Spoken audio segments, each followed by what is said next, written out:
Naomi and James LeBlanc. The city council, I'm not on. You might have more of a text to There we go. The City Council on Government Services co-posted with the Committee of the Whole met in the Council Chambers on Thursday, July 9th, 2026 at 6:00 p.m. for the purpose of filling the available City Council appointment to the Community Preservation Committee. Notice of this meeting was posted on June 17th, 2026 at 12:14 p.m. This meeting is being recorded. From the Committee on Government Services, we have all present. From the Committee of the Whole, we have Councillor Hapworth, Councillor Smith, Councillor Presnewski, and Councillor Merkel. So thank you all for coming tonight. We do have a bit of a time constraint due to the council meeting at 7, so we're going to try to keep this tight. What I'm going to do is introduce the candidates in alphabetical order. They will each have up to 5 minutes to give a statement about their background, why they feel they're qualified for this position, what they'd like to accomplish while they're in the role, and then we'll break for up to 10 minutes of questions from the council if desired, and then we'll move to the next candidate, repeat again, and that should leave us about 5 to 10 minutes at the end to discuss and hopefully come to a consensus on a final recommendation to present to council tonight. Good. So I believe our first applicant is Mr. Bruce Bache. Where are my letters? Where are my letters?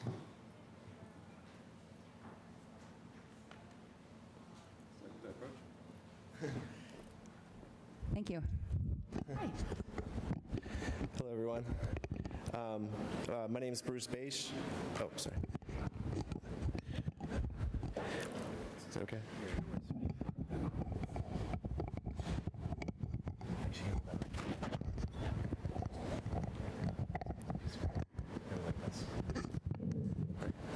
Is that okay? All right, awesome.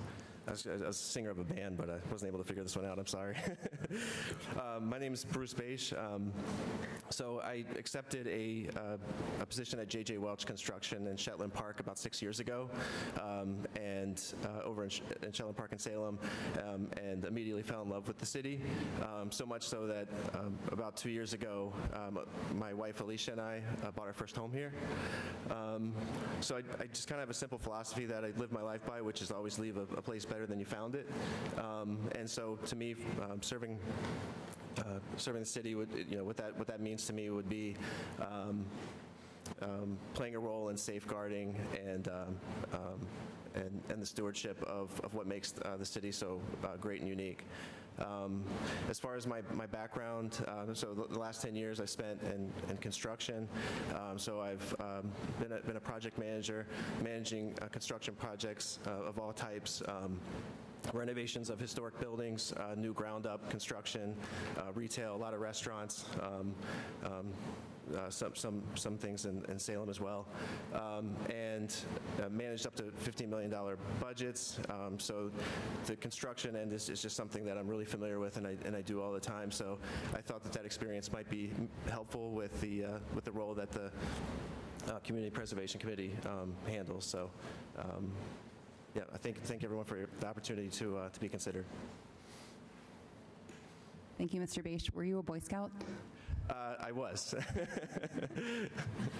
I did have one question. Have you attended any of the CPC meetings up to this point? I have not, no. I believe they're all available online, but those ones you have to know where to look. Okay. Yes, I did do a little bit of looking through the agendas in minutes, so I was able to find them somehow. So okay. I'm familiar with kind of what's on the table for this year and next year. Great. Thank you. Councillor Varela. Thank you, Chair Tarowski. Through you to Mr. Bruce. Thank you, Bruce, for being here tonight and your willingness to serve on a committee. I guess my question is, the CPC is a very collaborative committee. What do you feel like you're going to bring to the table? What kind of passions do you have for the city? I'm just trying to get a feeling on, like, why do you want to do this? And I appreciate you putting your foot forward here. And would you be able to work collaboratively with the rest of the members as well? Sure. Thank you for the question. Yeah, absolutely. So collaboration is pretty much what I do all day. I manage very, complicated projects that have a lot of stakeholders, whether it's ownership groups, architects. I work with a lot of city departments in what I do day to day. I manage all of the owner, architect, contractor meetings. So everything's collaboration. Without that, we wouldn't get anything done. I think that's one of my strengths.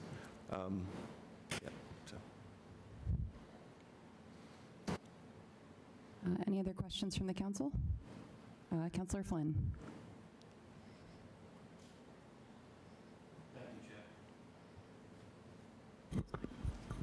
Working.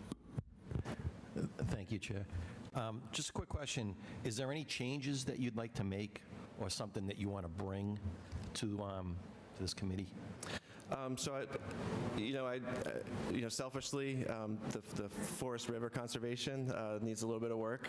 So there's a little bridge that has the sign on it that says you're not supposed to walk on it, and we kind of pick our steps carefully because it's such a great trail. So I would say that is definitely something that I was hoping that I'd be able to have some kind of influence on. I think it's a great place, and I see a lot of people out there in Andrews District. So. Great.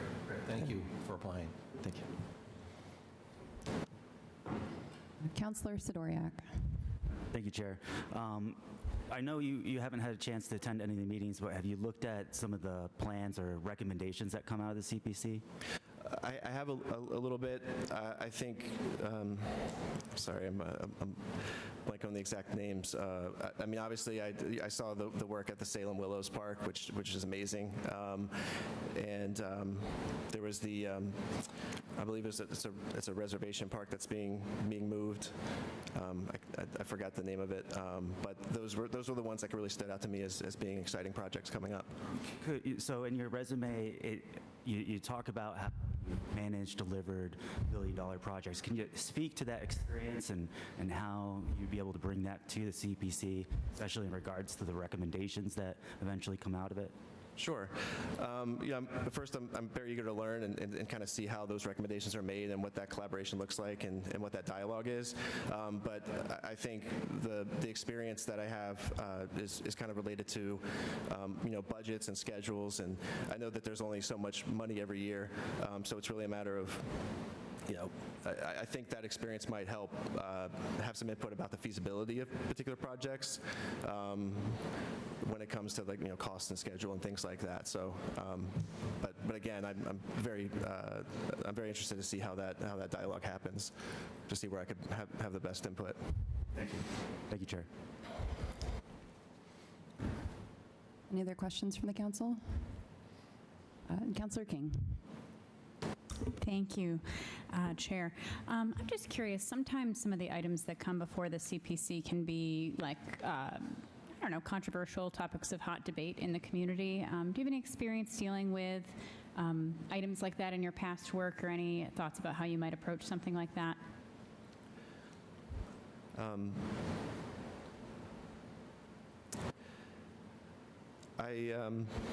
I'm trying to think of an example. Is there? So I would say that.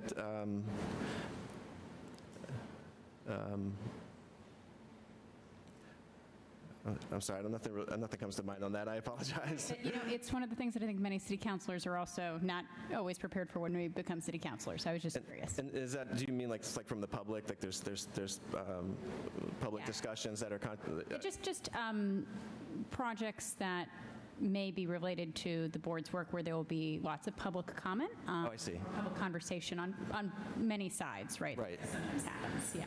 Right. I think the only way I can kind of translate that into what I do is a lot of times, the projects that we're working on. As far as my background is concerned, I'm a subject matter expert on historic preservation. I received my master's degree from the University of Virginia's Architecture School in landscape architecture with a specialization in historic preservation.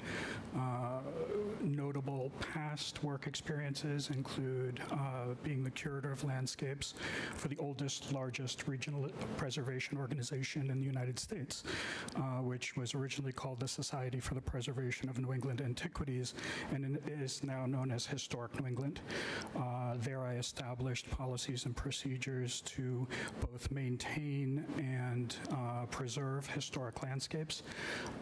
And in my tenure as the last curator of landscapes for Historic New England, in their 100-year anniversary, I was able to achieve the only full landscape preservation and restoration project in SPNEA's 100-year history, and that was for the Beauport Sleeper McCann House. In order to do that, I had to shepherd that through what is lovingly termed PPIP, the Proactive Preservation and Interpretation Planning Committee, which is a delightfully bureaucratic organization. I'm not going to kid myself, nor am I going to kid anybody here. I have been a vocal critic of government here in Salem, and I've been a very vocal advocate for historic preservation in our city. I believe many people in our city have lost faith in government, particularly when we see initiatives like the Camp Nugkeg Project, Pioneer Village Project, currently the City Seal Project, which is also based on a lot of misinformation and things of that nature. I have a deep love for our community. At times, my criticism is harsh. It will continue to be harsh. Don't expect that to change. But I'm also a strong advocate for a place that I love. And in response to me actually reaching out through the Saving Our Heritage in Salem, Massachusetts group that I curate, I received several responses from community members, one stating, "Knock 'em dead. Wishing you the best. I hope you make it. Rooting for you." That's great news. I certainly hope that you are approved for this commission. Salem needs you. You would be a good and responsible steward, to which somebody else seconded that. Another community member who used to be in government stated, "Thank you for all your contributions and hard work. You're truly a knowledgeable and genuine friend of Salem. We all owe you a debt of gratitude for your tireless efforts to preserve this wonderful little corner of Salem. You're the best, and thanks ever so much." And finally, just on a note of humor, last comment that I received was, "You're the most qualified, so you don't stand a chance," which in some ways is a joke, but in other ways represents how many people in Salem feel about how projects are rubber stamped, the concern that decisions are made before they're even presented to the public. These are genuine concerns. These are genuine people that have these concerns and that have expressed them to me. When you stand in front of an elderly man who has lived his entire life and he's crying because historic sites that are the essence of his childhood are being destroyed, that's a problem, and that's a reality. And I think some people live in an echo chamber. They don't want to hear the dissent. Everything needs to be happy and good and unicorns and things like that. We need to ask hard questions. I want to ask hard questions. Being in a situation where you go to 7.5 years of school, it takes 7.5 years of school to earn your master's degree in landscape architecture. All of that is fundamentally based on criticism. Criticism is not a bad thing. Harsh criticism is not a bad thing. If we are ever going to have the best for Salem, and that's what everybody in this room wants, the best for Salem, we have to ask the tough questions. We have to get away from misinformation. We have to look at the truth, and we have to be able to look at the truth sincerely and with integrity. So that's a little bit of a soapbox, but one final thing, which was, for me, a highlight of my career, even though I didn't get the position. 20 years ago, I received a letter from the United States Department of the Interior, from the Office of the National Park Service's liaison to the White House. That letter, which I have a copy here, happy to share it with you, rated me 97 out of 100 for my knowledge, skills, and abilities on specifically historic landscape architecture. That position was to be the landscape architect for President's Park. President's Park includes the White House, the Eisenhower Executive Office Building, the Treasury, the Ellipse, and Lafayette Park. I was one of 3 people in the nation that interviewed for that position. And I can tell you, walking into the National Park Service's secured vault where the White House plans are is a pretty intimidating thing, but I was grateful to have that opportunity. My resume says enough about other experiences that I have, everything from construction, estimating. I'm currently a senior landscape architect at the McDowell Company. I think my experience speaks for itself. Thank you, Mr. Patsky. I feel like I know the answer to this already, but have you attended a CPC meeting? I have not attended a No. CPC Oh, I thought meeting. you had. However, I do, in my skulking about and advocacy, I do look at meetings for certain things and particularly look at the projects that are coming forward for consideration. One thing that I keep in mind for many of my criticisms is that this is not money that is coming from nowhere. This is the people's money, and it should be spent wisely, and it should be spent with integrity. Thank you. I think I saw Councilor Varela first. And we'll do Councilor Smith and then Councilor Sidoriak. Thank you, Chair Tarowski. Through you to Mr. Patsky. I generally, with the CPC appointees, I ask the same exact question to keep it fair. So again, my question is, not only this position is the council's appointee, right? So you're representing us on the CPC. But my question is, like with Mr. Beisch, is are you able to be collaborative with members of the CPC? The reason I ask this with Brian as well is it's about compromise with the CPC and figuring out where to allocate money. So that's my question. Are you able to be collaborative? What would you bring to that table? It depends on what your definition of collaborative is. If I'm expected to be a rubber stamp, that's not going to happen. If you expect me to add to a dialogue and ask difficult questions and come to an understanding where all voices are heard, then yes, that's what collaboration really is. To listen to what other people have to say, and oftentimes that's not the case. Oftentimes in government, you will put out a criticism and it will be ignored or dismissed. I think having those tough questions is part of collaboration. It's not about everybody just getting along, go along to get along. I think that happens too much. We need to ask tough questions. And the person that I actually point to, there's this wonderful woman on the Conservation Commission, and I forget her name, but she's a firecracker, and she asks tough questions. Lucia Del Negro. What's that? Lucia Del Negro. Well, good for her. More power to her. But that's what my idea of collaboration is. My idea of collaboration is ask tough questions, give good answers. Councilor Smith. Thank you, Chair Tarowski, and not being a member of the committee through you, Mr. Paschke, thank you for being here, and I appreciate you address, a lot of times you will give us a lot of well thought out, thoroughly researched information, and as a thorn in our side sometimes, but then people will always say, why don't you run for something? Why don't you show up? Why don't you volunteer? And I really appreciate that you're actually doing that and you're here and trying to do this. I'll just say that first. If you were on this committee, what is one thing that you would passionately get behind or want to change or want to see become a part of the city? First of all, condolences on your sister. Oh, thank you so much. Secondly, I think it's raising the discussion on what is historic preservation, what does it mean, what are the guidelines for it. I think we need a stronger discussion of the Secretary of the Interior standards and guidelines for the treatment of historic properties. I think that is misunderstood. It is not applied well. I think we need good understanding of what does cultural landscape mean. I think I want to bring to Salem the language that professional preservationists use, which may or may not, which is oftentimes misunderstood. People think landscape is, when you say cultural landscape, people think, oh, you're planting plants. It's not that. When you say landscape architecture, people think, oh, you're planting plants. It's not that. I think we need to raise the tone, raise the level of professionalism in a lot of these considerations.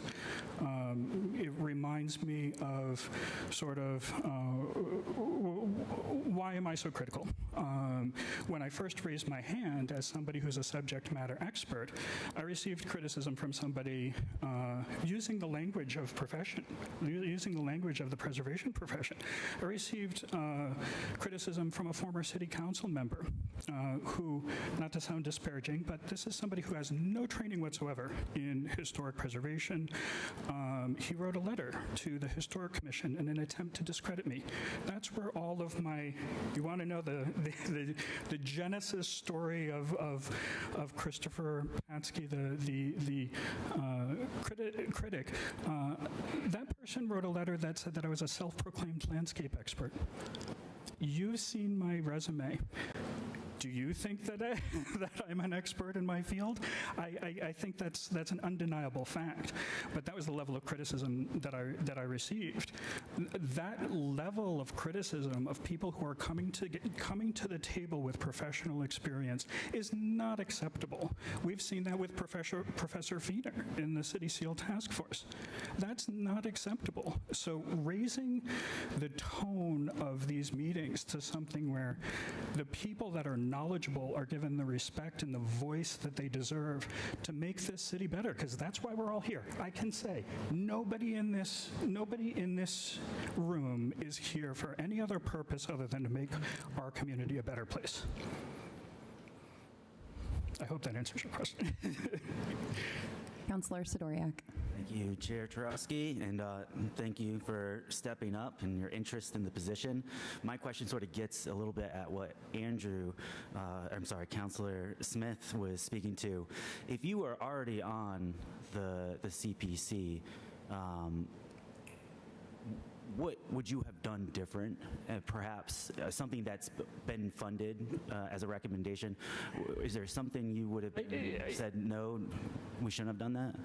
Respectfully, I don't think that's a fair question. It's sort of when you look at confirmation hearings in Congress and you're asking a judge to respond to a hypothetical. I don't know what all the discussions were behind all of the decisions that were made. So it would be presumptuous for me to look back on a decision that they have made to say, oh, I would have done this different, or oh, I would have done that different. I can only talk to the things that I'm knowledgeable about. For instance, I mean, the Camp Namkeg Pioneer Village project, I could talk your ear off. You'd never want to hear Camp Namkeg or Pioneer Village again.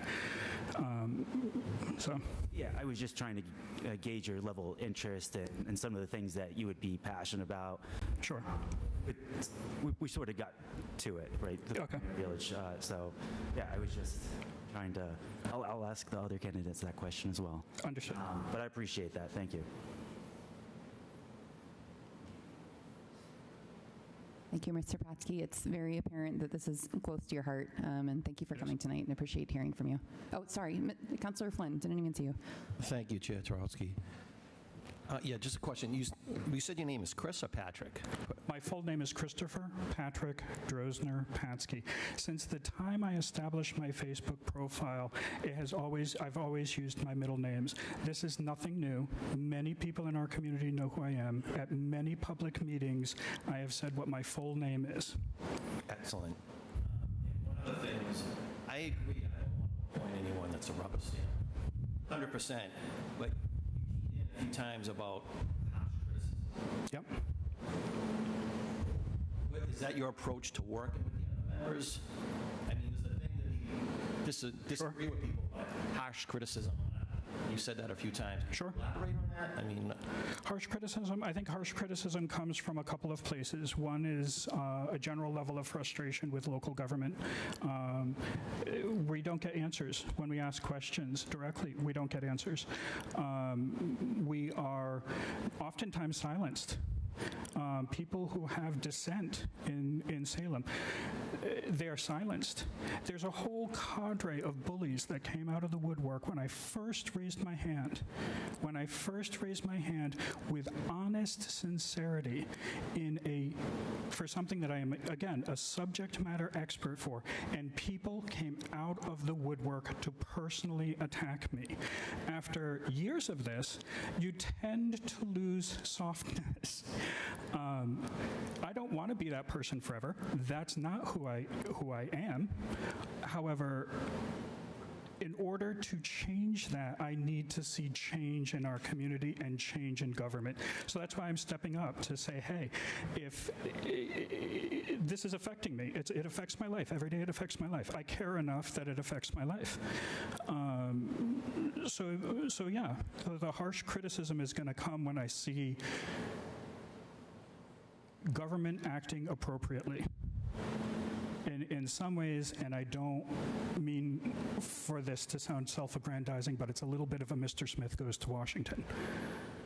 And that's a dated reference for most of you here, but I think some of you, Conrad knows, he's of the age. So with your approach, do you think you would work good with the members that are there now? I would have to see what the dynamic is. I think with the sure. I think part of it is also whenever you enter into a new job, whenever you enter into a new position, the first couple times that you're within that is a listening exercise. It's not a talking exercise. So long as so the thing that I want to fight back against, the thing that so many people in Salem feel is just this level of things are done behind closed doors. I need to see that. I need to be convinced that that isn't what happens.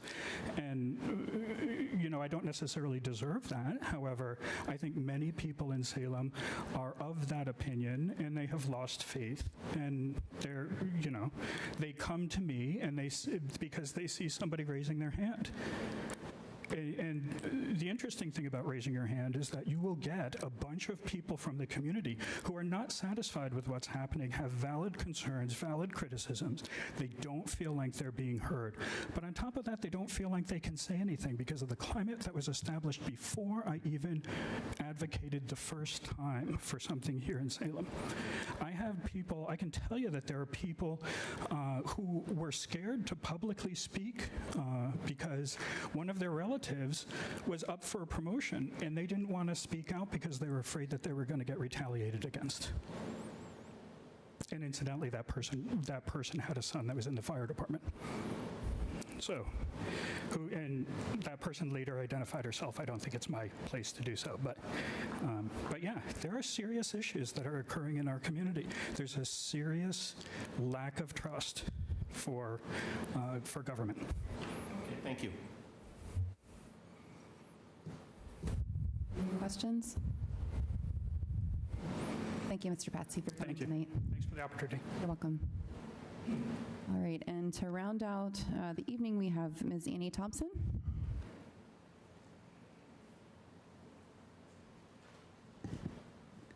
Hello. Hi, I'm Annie Thompson. I am a resident of the McIntyre District.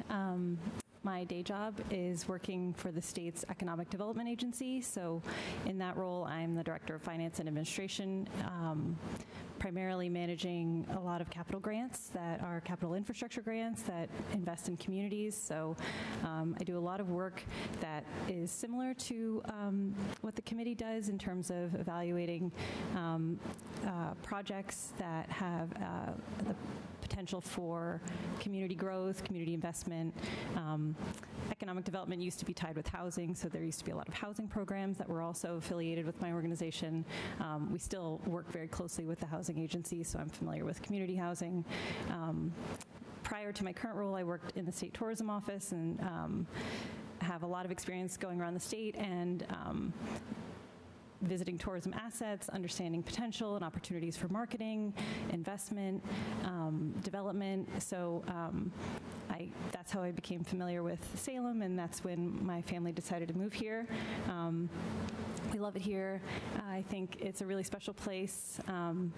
My experience with my day job has given me insight into all the opportunities that there are in state investment in, using public resources to the greater good of communities, like the Seaport Economic Council, MassWorks, Destination Development Capital Grants.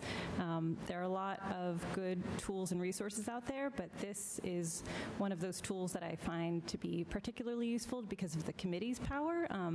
This is a local review committee determining the impact of local resources.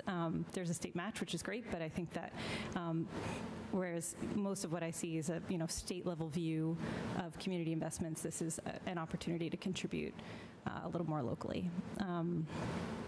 I have not attended any meetings before, so I wish I had, but I have done, I've attended a few historic commission meetings. I read a lot of minutes. I was looking at the data just on how the investments have been made in the past. I have ideas about how investments can be made in the future, but I do take a sort of broad view. I think open spaces, historic places, community housing, these are all things that we very badly need to continue to invest in, need to identify good projects that are shovel-ready. That's something that I've seen play out over and over again, is that there's lots of good projects that are not quite ready, and so helping to identify which projects may be able to sort of implement resources quickly, and which projects need a little more help, maybe a little more attention, and just maybe pointing them in the right direction in terms of next steps to making sure they can get off the ground and utilize those resources, when they're ready. I just very closely watched the restoration of Poseidon. That was the fountain that is right next to the Salem Public Library. My daughters and I are always watching to see if he's working or not. We love him. He's very special, but it definitely piqued my interest seeing that sign years ago about how that was an investment of public resources. Seeing it play out, it's just a very real example that we walk past every day. So there's lots of opportunities. I'd love to be a part of the group that helps evaluate them. And thank you for your time. Thank you, Ms. Thompson. Since you answered my question already, I have a different question for you. Are you familiar with any projects in Salem that have been a recipient of Seaport Economic Council support? Yes, yeah, there's a few active grants right now that are, so Seaport Economic Council is definitely been a big player in Salem. Off the top of my head, I can't think of which project is active right now, but there's definitely something going on with the wharf, and I think Salem has sort of visited that program frequently for good reason. There's lots of assets at the Seaport. The ferry terminal and the parking lot there are both, I think, part of their purview, but thank you so much. Councilor Varela. Thank you, Chair Tarowski. Thank you, Ms. Thompson, for being here tonight. So my question, like every other candidate, is your appointee to the CPC, and what kind of collaboration would you bring? And the reason I say that, and I continue to say this, is it's really about being mindful about identifying where funding should go for certain projects, which is a very nuanced thing. And again, with my same question, how would you be collaborative and creative with this committee to make sure that not only do we fund projects appropriately, but efficiently as well? I'm a good listener, and a lot of what I do is sort of review, kick the tires, investigate, and so I would want to hear from the other members of the committee, their perspective. I would want to contribute my own if I had one, if it was valuable, but I'm not the type of person who needs to be heard. I am a team player every day. I am part of a large team that is within a bureaucracy, and so we have to understand how to keep things moving in a way that, everyone ends the day wanting to come back the next day. I think we all believe in what we do in public service, and this is definitely public service. And so, just keeping that in mind, that we're all here, maybe with different angles, but all for the same reason. And so I think I can just keep that. I'm also just generally a calm, level-headed person, so I could keep a cool head if things got a little hot for whatever reason. I think I saw Councillor Smith first, then we'll do Councillor Flynn, and then Councillor Sidoriak. Thank you, Chair. Through you, thanks so much for being here. This seems like you have a lot of really behind-the-scenes, inside-track knowledge of how to best prioritize projects or find ones that are shovel-ready or find ones that may need, like as you said, more time, that we can actually use the money really effectively. You have no conflict of interest with this. Okay. And then I guess my question is just how would, or it's a similar question, is are there any priority projects or things that you see in the city that you would like to change or do or have done? Yeah, I see a lot of opportunity on the waterfront. I feel like there are areas, particularly near the Registry of Deeds, there's lots of storage units on the waterfront. I feel like that might be beyond maybe the scope of the committee, but I see a lot of opportunity there. Also, Mac Park, I think, is a great resource. It's close to where I live, and I have 2 small children. We don't go very often. I feel like that's for a reason, and so there are, I think, a lot of opportunities with that park in particular and open spaces generally. We love a lot of what Salem has to offer, and there are just some places that I think because of limited resources and maybe a lack of shovel readiness of other projects just aren't getting exactly what they need, but I'd say Mac Park is definitely towards the top of the list. And I've seen it on the list of awardees in the past. I think the community gardens have really benefited from the Community Preservation Committee, but there's, I think, always more to be done. Thank you. No, it is incredibly impressive that you have all this knowledge of the other side of things, which is, I think it's pretty great. All right, thanks. Councillor Flynn. Thank you, Chair Torowski. Just a quick question. Are there any things, if you were appointed, that you see in Salem that you think weren't done right, that you would like to see improved or changes to? So it's hard to know what wasn't done right, not knowing maybe necessarily. Things you see or say, I wish we did this, or the city did this different. Is there anything like that that you feel? I don't think it. Completely being respectful of your question, I don't know how you can go back in time and undo those decisions, and I think it's good to learn. Seeing maybe folks who are continuing to appear on the list of applicants for community preservation funding, I think is a good thing to just bear in mind. Maybe they need to find alternative resources for projects, or if they maybe are coming back because budgets are going in a different direction than they anticipated. I think that that's something to keep in mind. No specific projects, but I would definitely think it's important to look at the history of this organization that's applying and how they've applied in the past for funds and how they've made use of the funding they've gotten already. Okay, thank you. Mm-hmm. Councillor Sidoriak. Thank you, Chair Torowski. I appreciate the finance background that you have, so I'm curious to know what is your prioritization process, knowing, and you speak to it a little bit in your application, that there are limited resources, and in particular, your prioritization process when it's being collaborative. Like, how do you see that playing out? Yeah, the city has a plan. The city has a strategic plan. It has a economic development plan. I think it's important to understand that plan and make sure that things are going as much as they can along with the plan where it makes sense. I think that oftentimes you need to approach issues from multiple sides, and so making sure things are aligning with the broader objectives of the city is always good. Just generally, shovel readiness is something to look out for, and so things like permitting. Have they identified vendors that they're going to be working with, the GC? Do they have any site issues that they haven't been remediated that they're hoping will in advance of this project project, an inability to estimate costs, or if there are costs that they're proposing are pretty far off from what the market rate is. There's things that you can look for just from like the budget that's being submitted, but also wanting to tie into maybe broader goals and rising tide raises all boats kind of thing. Great. Thank you, Chair. Councillor King. Thank you, Chair. Could you speak a little bit, I imagine at some point in your career, just looking at your resume, that you've had to work with people giving public comment and public feedback on projects going on. Could you speak to your approach and how you think about that public process? Absolutely.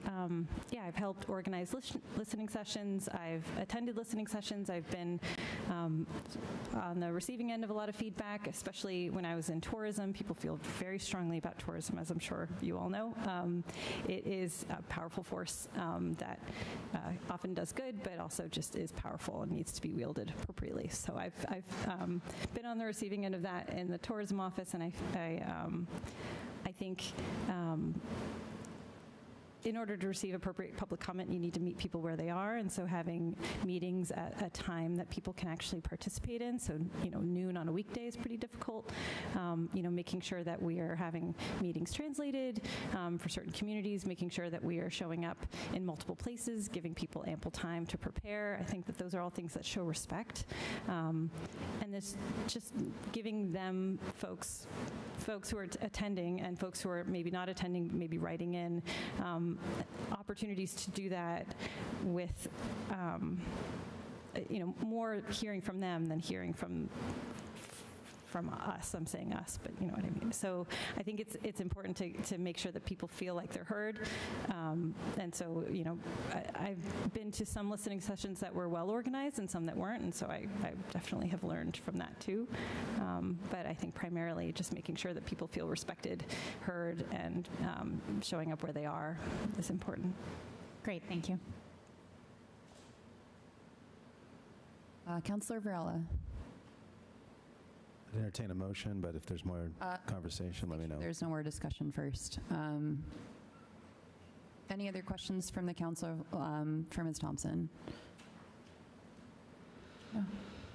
Thank you so much for coming tonight. Thank you. And I realize to all of our applicants, this is kind of a non-standard process for selection for a committee, so thank you for bearing with us tonight. It was really helpful to hear all of your insights and to participate in the discussion. So sorry for the kind of trial by fire here, but it's what we have to do, so thank you for your patience. Just thank you for the opportunity to do so, to be able to do so in a public setting. Of course, we're very, very transparent here. Seeing no other comments, Councillor Varela. Thank you, Chair Tarowski. So we have to make two motions here, one for a reappointment and then one for a new appointment for a one-year term. So my first motion is going to be a motion to reappoint Kate Martin to the Community Preservation Committee for a 2-year term for the recommendation of the full council. Do I hear a second? Second. Seconded by Councillor Flynn. All in favor for Councillor Varela's motion to reappoint Kate Martin to her previous position on the committee? I see 4 hands plus my own. The matter carries.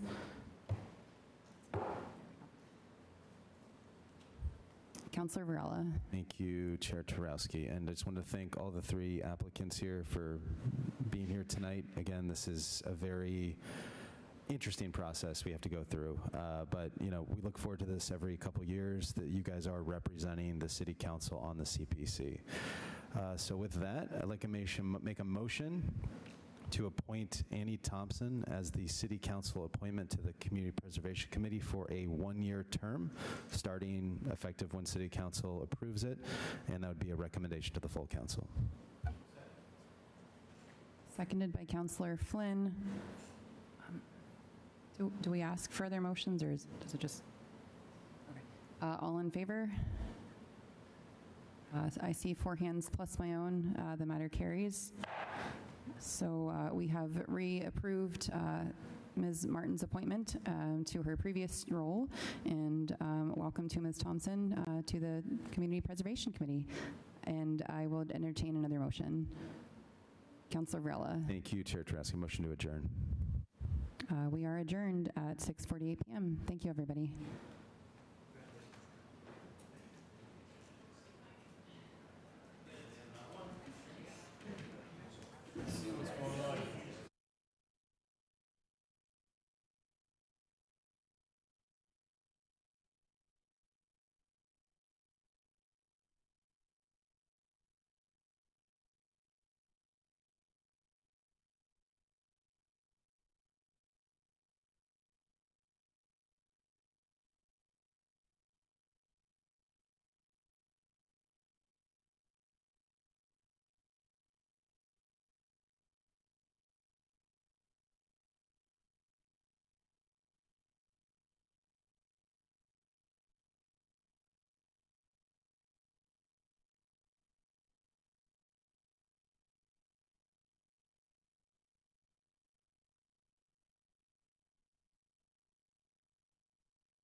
Council was held in person on Thursday, July 9th, 2026, at 7 p.m.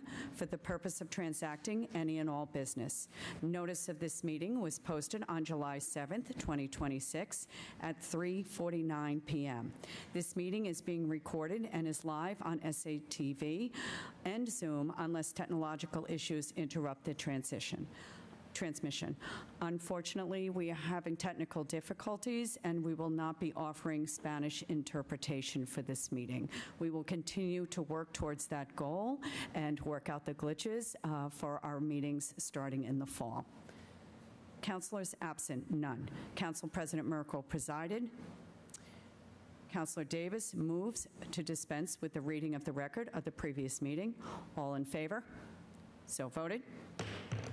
I now request that everyone who is able to please rise to recite the Pledge of Allegiance, led by Councilor Flynn.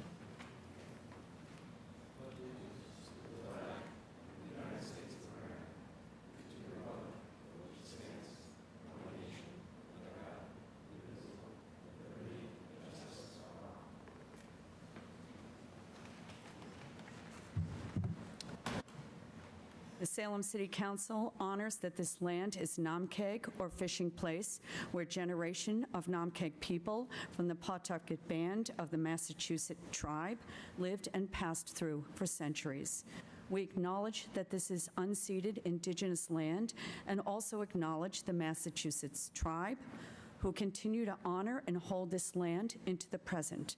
Salem City Council is committed to having ongoing, meaningful dialogue with the indigenous peoples who have presence in Salem in order to dismantle the legacies of oppression and inequities that persist today.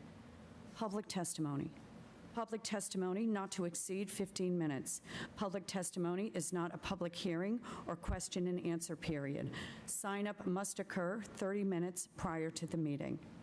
The president shall, depending on the number of speakers, set a time limit not to exceed 3 minutes in which each individual presenting testimony must abide. Tonight, we have 10 people signed up to speak, and each will receive 1 minute and 30 seconds to talk. First, we have Reese Graves. And please come on up. And if you like, please state your name and address for the record. Well, I'm Reese. I live here in Salem. I'm just here to show support for the rent control. We had a previous conversation last council meeting, and also to bring attention to the closing of the LifeBridge Transition Center and urging you guys here at City Council to reopen that conversation about options for the homeless community here in Salem that have been left on the street after the closing of the transition center during a heat wave. It'd be great if we could get that conversation going. That's all I'm saying. Thank you. Next, we have Skylar Clark. And again, if you like, state your name and address for the record. I'm Skylar Clark, Derby Street. So, a friend of mine is dead today. Her name was Lynn Costa.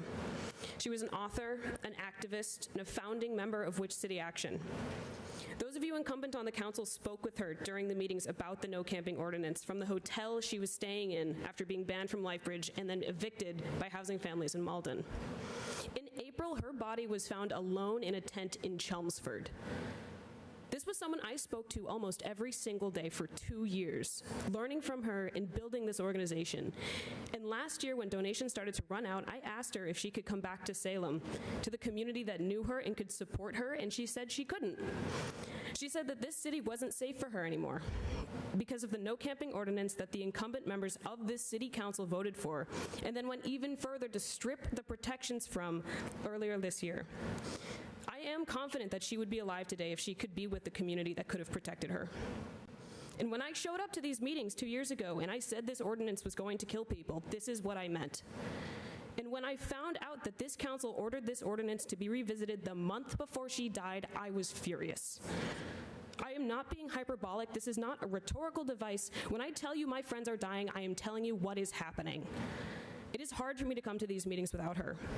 And it is hard for me to speak to you with the respect you deserve when I know that your inaction and cowardice has cost me the life of a friend. But know that if I can't cooperate with you who hold the power in this city, it is only a matter of time before I lose another. I need you to schedule a meeting of the Public Health, Safety, and Environment Committee to address the no camping ordinance that you were ordered to in March. Thank you. Next, we have Tiffany Roberts. And again, if you like, state your name and address for the record. Thank you. You said a minute and 30? I'm sorry? A minute and 30, or? Yes, 1 minute and 30 seconds, and I'll start now. Thank you.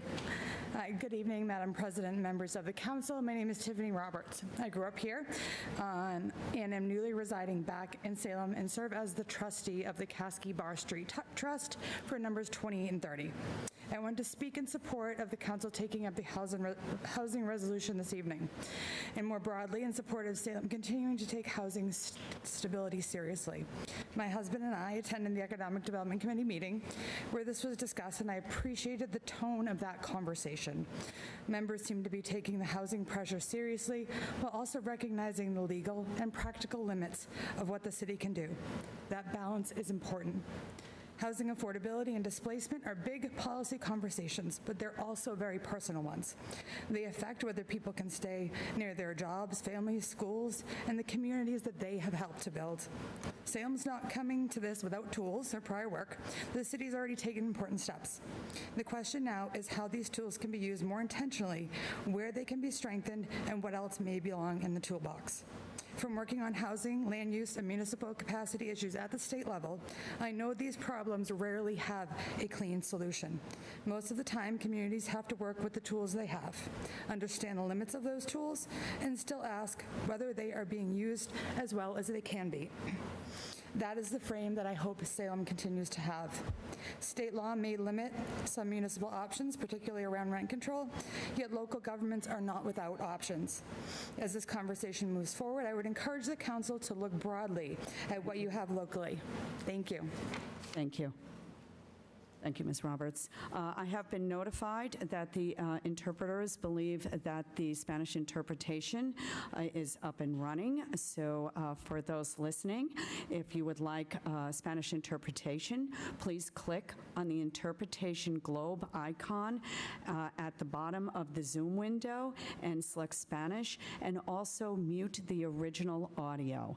And please see the agenda for further instructions. And this is for listening purposes only. And welcome to our listeners. Next, we have Craig McGahey. Thank you, and if you like, state your name and address. Hi, my name is Craig McGehee, 323R Lafayette Street. I'm here to speak in favor of the rent stabilization. This is the compromise that we're talking about. I just want to briefly speak about the ballot initiative. Across Massachusetts, we gathered 160,000 signatures. It's 160,000 people across Massachusetts in favor of the stricter version that you're not even talking about here. That's what the people wanted. Within Salem alone, we held an event at Deacon Giles, and in one night of pure locals, because it was in October, it was a locals night, we got about 200 signatures from people in Salem and the surrounding area. And in Salem alone, we got 12,000 signatures for rent stabilization. And again, for the stricter version. If it doesn't go through in 2 years, we're going to be out pounding the pavement, getting the more stricter version out on the ballot. So this is really the compromise version that you guys are having to face right now. Inaction is a choice, and no choice is a choice. And those choices and actions have consequences. And we've seen those consequences, and I don't want to see any more. Thank you. Thank you. Next, we have Jeremy Mealy, and I think he may be online.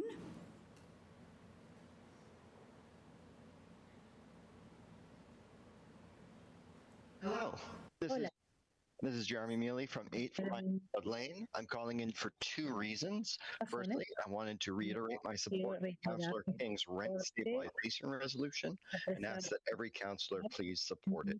People are being priced out of homes and onto the street, and rent stabilization is one tool we can use to alleviate the societal harm. It will also support and keep safe those who, through no fault of their own, are precariously housed due to the skyrocketing cost of living. As I say, however, there are people who have already been priced out, evicted, and in some cases made to live on the streets.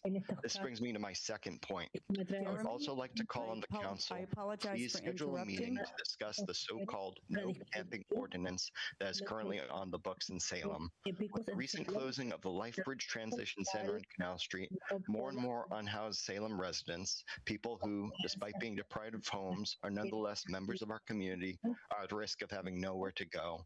The no camping ordinance, while it does have caveats that should, in theory, limit the criminalization of homelessness, still treats a societal failing as a personalized criminal one. To treat an unhoused person as a lawbreaker for sleeping in a public space is to criminalize human needs. We all need to sleep. We all need shelter, no matter how slight. We all need community with others. Law enforcement is not an ideal fix for this issue. Safe programs are. A hand up will always mean more than a gun holster. Salem is taking steps to connect our unhoused neighbors with resources. Cooling centers. And Still believe, Jeremy, however, I would like to offer that we had some technical difficulties with your Zoom testimony. So I would encourage you to follow up your public testimony with an email to the counselors at citycounselors@salem.com. We're just having a couple of difficulties hearing you, and I want to make sure that we receive your public comment. Thank you. Next, we have Matt Serpa.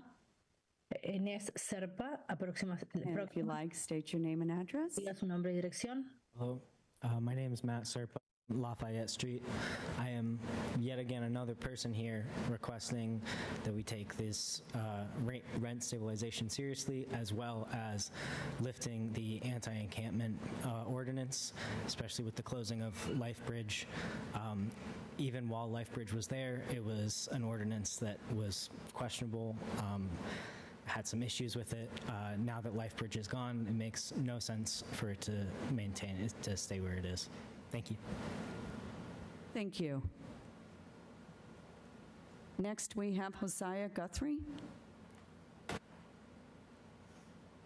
And if you like, state your name and address. Hello, I'm Josiah Guthrie. I live on Essex Street here in Salem. So many important things today. I want to reiterate that that meeting about the no camping ordinance needs to be scheduled. I'm absolutely in support of the rent stabilization resolution, but I briefly want to divert our attention to the data center ordinance, and I'm going to skip half of this for brevity. So Ty Hapworth made an excellent Instagram post the other day highlighting some rhetorical arguments in support of this ordinance, which I also support. To reiterate some numbers, the largest data center in Massachusetts is the Markley Data Center in Lowell. It occupies about 8 acres, employs only 12 daily workers, and consumes about 60 to 120,000 gallons of water per day. I hope we can all agree that this is a terrible use of land. A single acre alone dedicated to shops, housing, etc., provides far more economic, environmental, and social benefit for the city of Salem and its residents. I think this is a critical preventative measure, but I think when we think about these things, we must also look to our past and make sure we're maintaining this standard of quality consistently. So accordingly, I want to extend Councillor Hapworth's arguments against data centers and apply it to golf courses. So the Old Salem Green is a 9-hole municipally operated golf course, and it uses an average golf course of this size uses between 50,000 and 500,000 gallons of water per day. Ours is nearly 10 times the size of the Markley Data Center, occupying 75 acres. I'll send you an email with all the numbers, but the TLDR, the jobs per acre of the data center outnumbers the golf course 35 to 1. Yeah. Thank you. And a reminder for everyone, we certainly welcome public comment. Our email is citycounselors@salem.com. A minute and a half isn't a lot of time, and we want to hear from you. Next, we have Skylar Ward.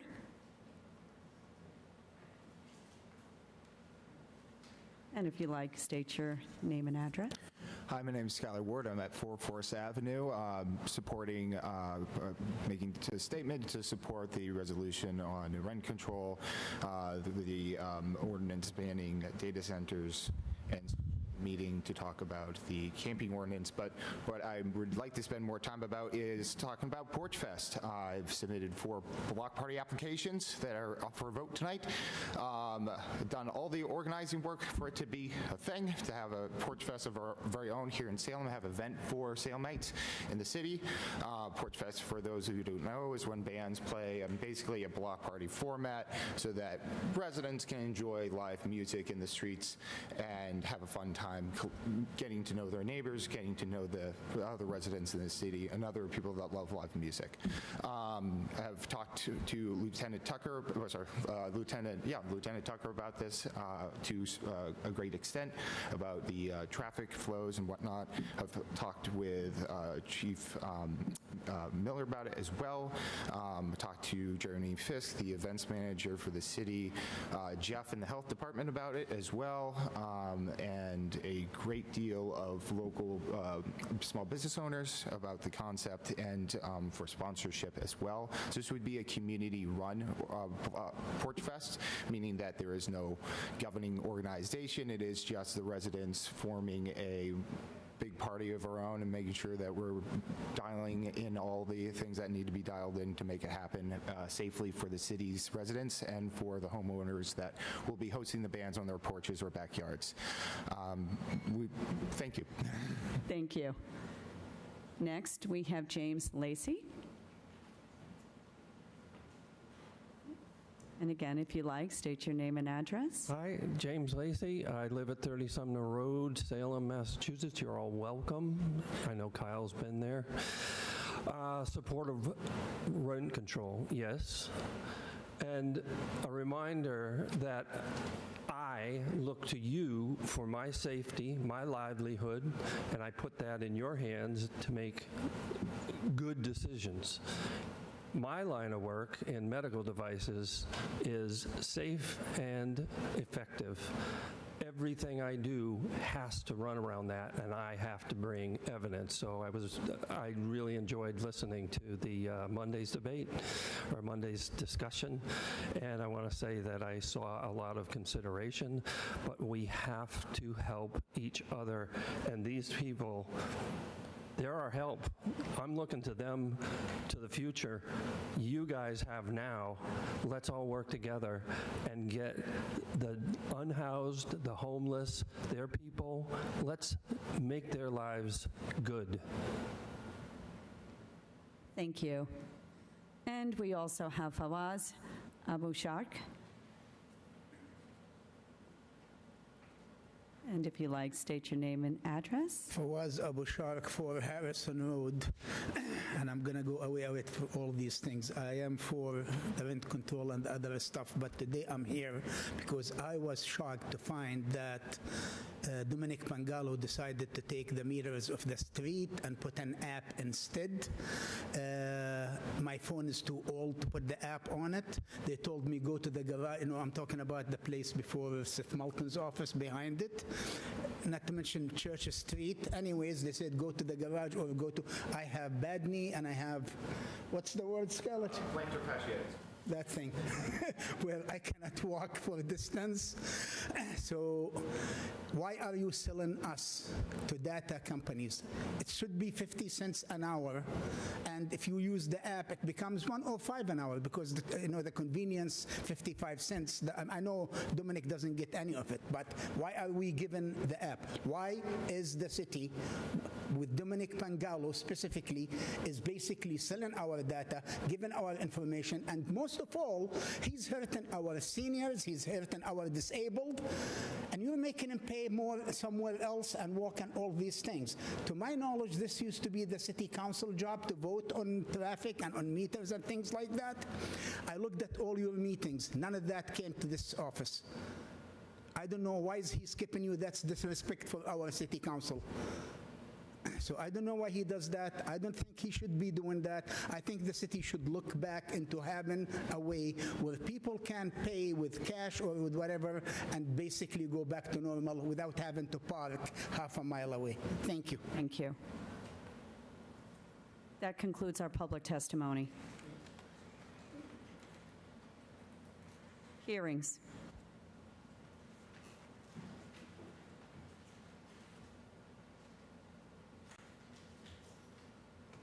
We have an order from National Grid to install conduits on North Street at the intersection of North Street and Bryant Street. Is there anyone appearing in favor? Please state your name and address for the record. Sabina Mahaber Sheehy, representing National Grid, 44 River Street, Beverly, Massachusetts. This is to provide load relief from a feeder that was brought in over COVID, and we're just rising it up at this location. Thank you. Is there anyone else appearing in favor, in person or on Zoom? No? Seeing none, is there anyone appearing in opposition?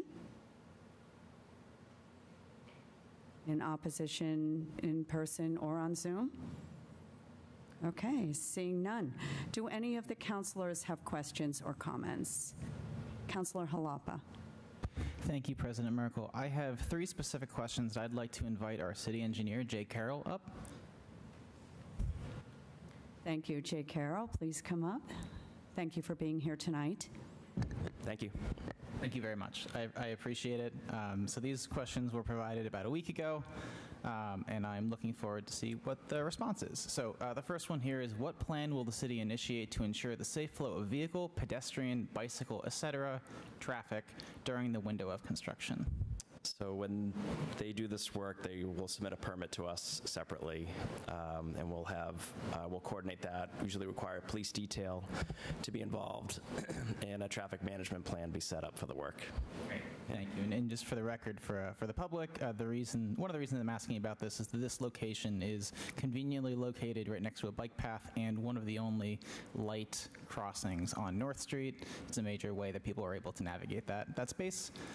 So the second question here is, what is the expectation from the city of Salem, or its designee, with regard to the finished surfaces, so the roadway, bike lane, and sidewalk, when National Grid completes this work?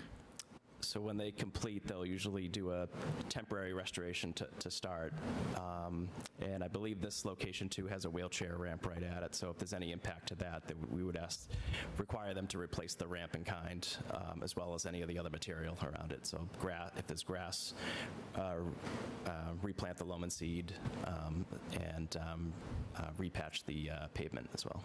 Thank you. And then the last one here, and maybe we can take some leeway on how I worded this, but what can be done by the city of Salem to ensure that the people of Ward 6, my constituents, are able to safely navigate this area if National Grid does not meet the aforementioned expectation?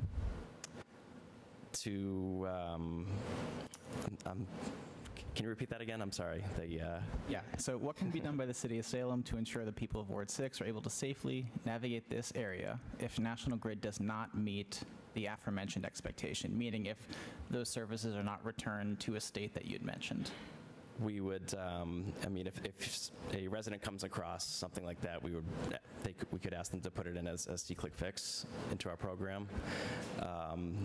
We'll also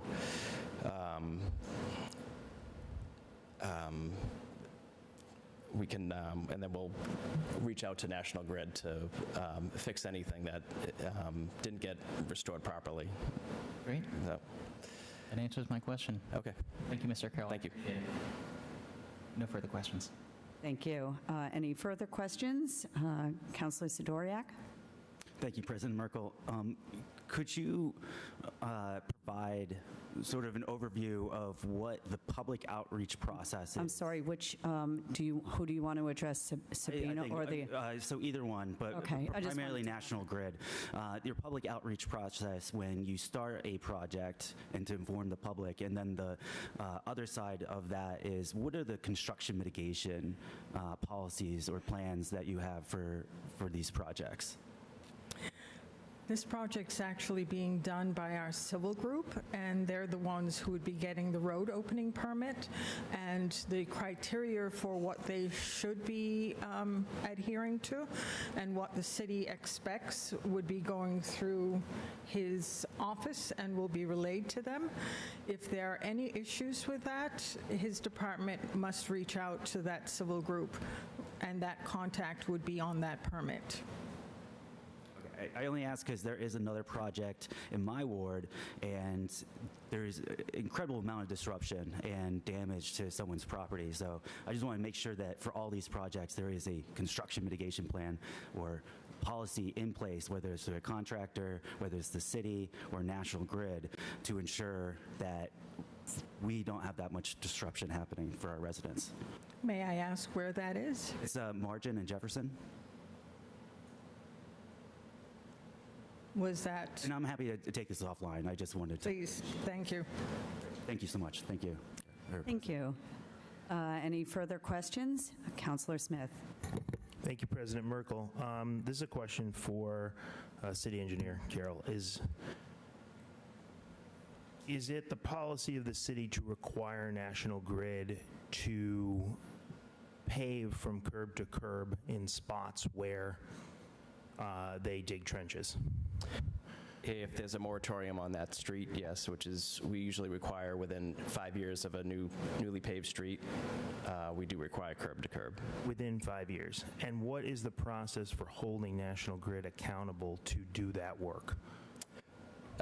Again, it's through our office permit process that we would have. We'll go through each of their locations. We also meet with, and to clarify too, so Sabita represents the electric division of National Grid, and I think some of the concerns we have here might be with the the gas, or with the gas division for National Grid. Yes, but this is going to involve trenching, correct? This would, yes. Okay. And I know some of them they're up here, and then some of them are down here, and the gas are all down here. Yeah. You know, I get that, but for this particular project, it does involve trenching. Correct, right? However, there are two different trenching. The electric contractors for the electric company, which is National Grid, Massachusetts Electric, DBA, National Grid. And then there are the civil contractors for the gas department, which is Keyspan, DBA, National Grid. So two different companies, actually. No, exactly. I understand. But in this case, there is trenching being done in the street for Massachusetts Electric Company, DBA, National Grid. Yes. And is there a moratorium on that street?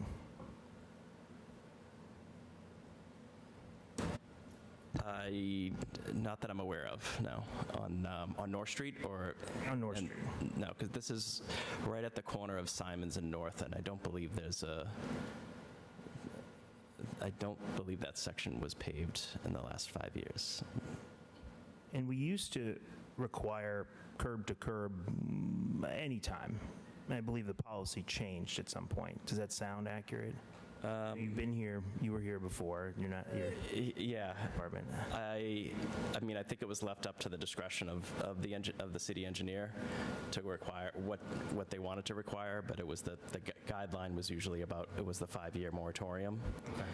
And then I will say that there's been, and I'm glad to keep this discussion going because it's an ongoing, I understand there's especially on the gas side, there's a lot of trenching. Especially on the gas side, and that's why I'm only asking for this one, and that's why I've never asked you this before, because they're always up here, and these ones are down there, and this is the first time I think I've seen you come with a trench, and so I'm only bringing this up because we don't always get to these. And so there are a lot of trenching and stripping that's done across Ward 2, and I'm very concerned, as is the Ward 3 councilor, with the state of the roads that they put back in sometimes.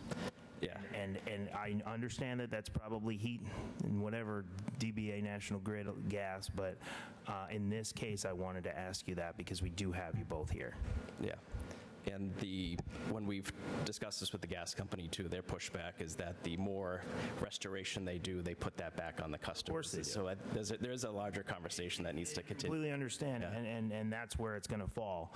We do have these rules in place, and so maybe it's something we need to look at in the ordinances to make sure that we're abiding by that and finding a way to not spend. I mean, we only have a couple million dollars a year to repave, and that doesn't go a long way if we're only following after either DBA, National Grid, to repair those roads rather than actually keeping ahead and fixing the roads that need fixing.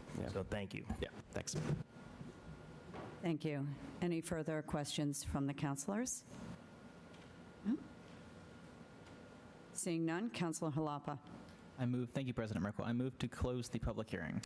All those in favor of closing the public hearing? Is so voted.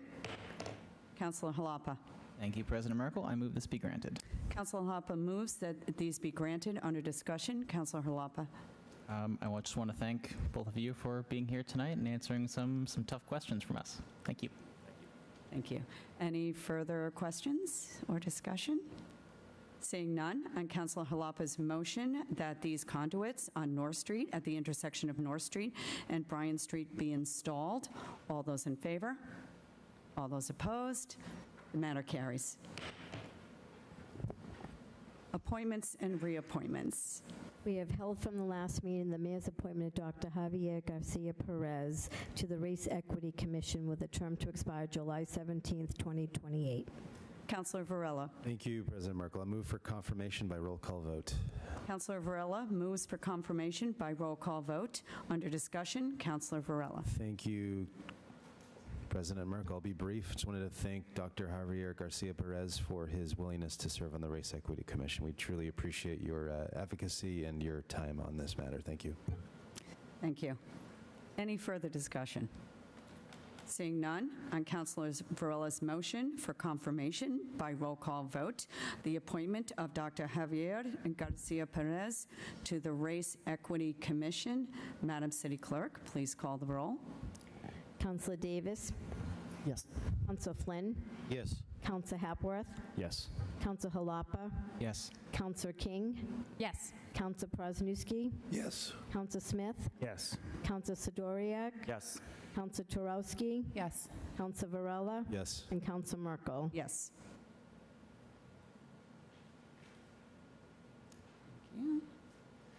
We have 11 members voting, 11 in the affirmative, none in the negative. The matter carries. Councilor Varela. Thank you, President Merkel. I move for suspension of the rules to allow Mr. Dr. Javier Garcia Perez to address the council. Councilor Varela moves for suspension of the rules. Seeing no objection, would Dr. Garcia Perez, is he in attendance? No? Or on Zoom? Okay, well, thank you. Thank you, Dr. Garcia Perez, for serving on the Race Equity Commission.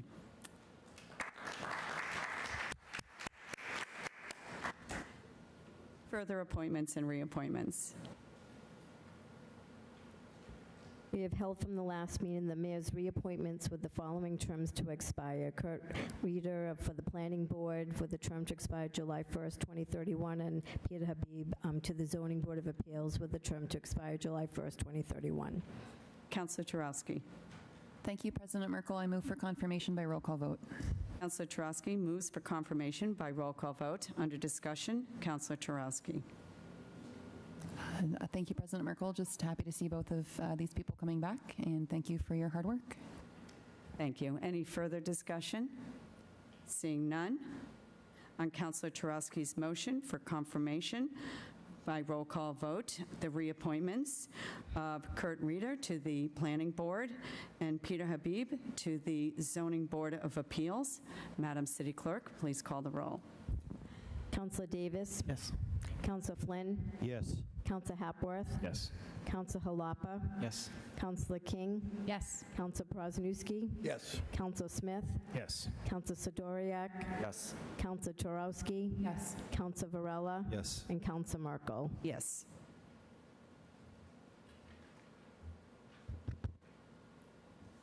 We have 11 members voting. We have 11 in the affirmative, none in the negative. The matter carries. Further appointments and reappointments.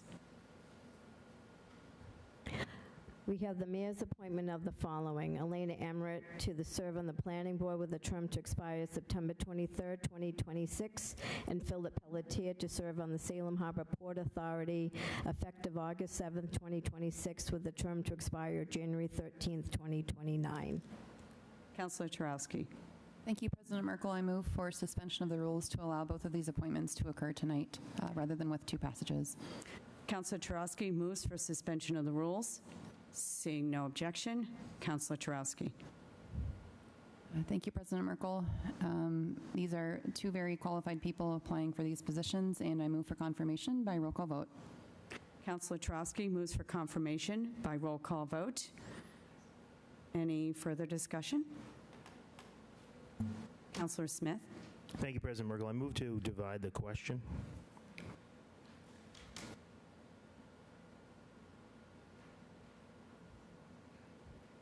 Okay, do I see a second? Second. Okay, Councilor Smith motions to divide these two appointments, seconded by Councilor Varela. Under discussion, Councilor Smith. I just wanted to take them separately because I had a couple of questions for one of them, so make it a little bit easier, I think, if that's all right. Great. Any further discussion? No. On Councilor Smith's motion to divide these two appointments, Majority vote. seconded by Councilor Varela. Majority vote. All those in favor? All those opposed? It is so voted. On Councilor Turowski's, Second and a motion to vote. so on Councilor Turowski moves for confirmation by roll call vote. We will be taking up Elena Eimhert's appointment first. Under discussion. Thank you, President Merkel. This is an appointment to the Planning Board to replace the seat that was previously held by Carol Hamilton. Carol Hamilton was a previous Planning Board department employee who then joined the Planning Board and brought with her a wealth of information and institutional knowledge. That gap is going to be felt on the Planning Board. Similarly, Ms. Eimert was previously a Planning Board employee in the City of Salem and has worked on several initiatives, including multifamily parking minimum removals and much other critical work over the past few years. And she has also staffed the Planning Board and the Affordable Housing Trust Fund Board.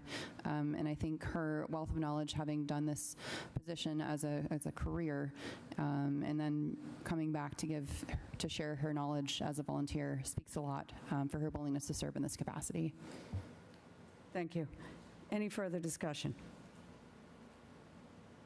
Councilor Jalapa. Thank you, President Merkel.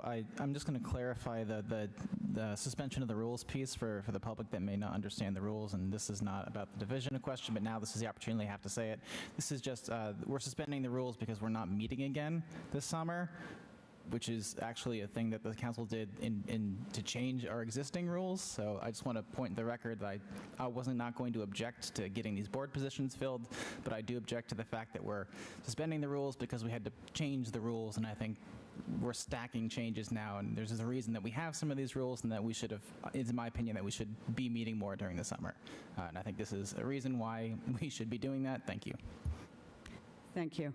And for a point of clarity, we have the ability for any necessary appointments to call a special council meeting at any point over the summer. So for any necessary business, we will and have the ability to call a special meeting. Councilor, further discussion? Councilor Turowski? Thank you, President Merkel. I did just want to point out this appointment was submitted barely an hour after the deadline 2 weeks ago, so this has been up for consideration unofficially for some time. Any further discussion? Councilor Smith.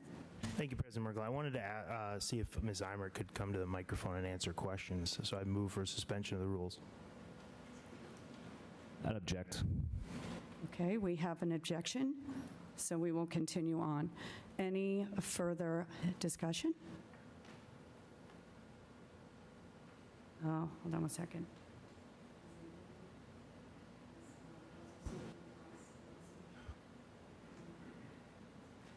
Councilor Smith.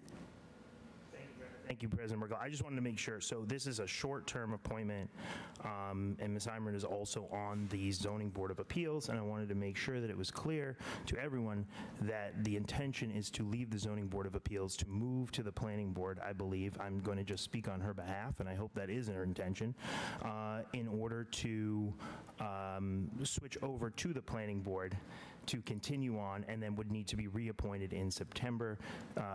She is very qualified and would be great to serve on this particular board that is an advisory board to us and is going to be very needed to meet quorum numbers over the summer.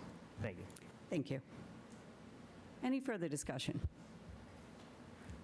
Seeing none, on Councilor Turoski's motion for confirmation by roll call vote, the appointment of Elena Imert to the Planning Board. Madam City Clerk, please call the roll. Councilor Davis? Yes. Councilor Flynn? Yes. Councilor Hapworth? Yes. Councilor Halapa? Yes. Councilor King? Yes. Councilor Prosnewski? Yes. Councilor Smith? Yes. Councilor Sidoriak? Yes. Councilor Turowski? Yes. Councilor Varela? Yes. And Councilor Merkel. Yes.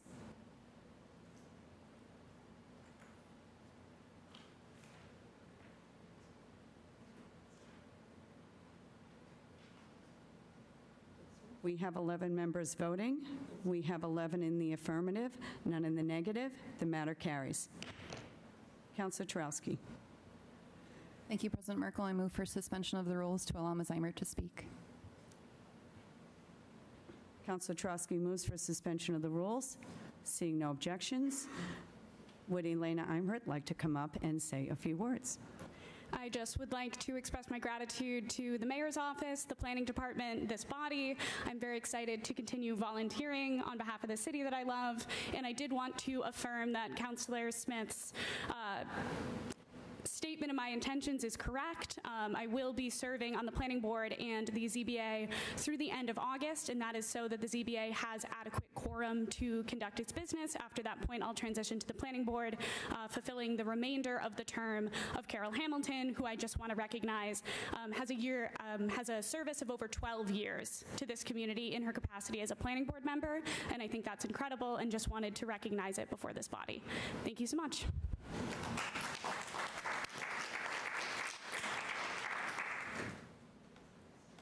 We will now take up the appointment of Philip Pelletier to the Salem Harbor Port Authority. Councilor Turowski. Oh, sorry. Apologies, Councilor Merkel. If I could, I guess, Hapworth. Point of personal privilege to send a city seal to Carol Hamilton and thanks for her years of service to the city. Great. Okay, thank you. Okay, so on, could you repeat that? Sorry, I had a point of personal privilege asking that the city clerk send a city seal to Carol Hamilton in recognition of her years of service to the city. Okay, and do we have a second? Okay, so on Councilor Hapworth's motion to request that the city clerk send the city seal sorry, we don't need to vote on that. It was just a point of personal privilege. The city clerk has got it. It's on the public record now. Okay, duly noted. Thank you. Okay, and yes, we are now taking up the appointment of Philip Pelletier. Councilor Turowski.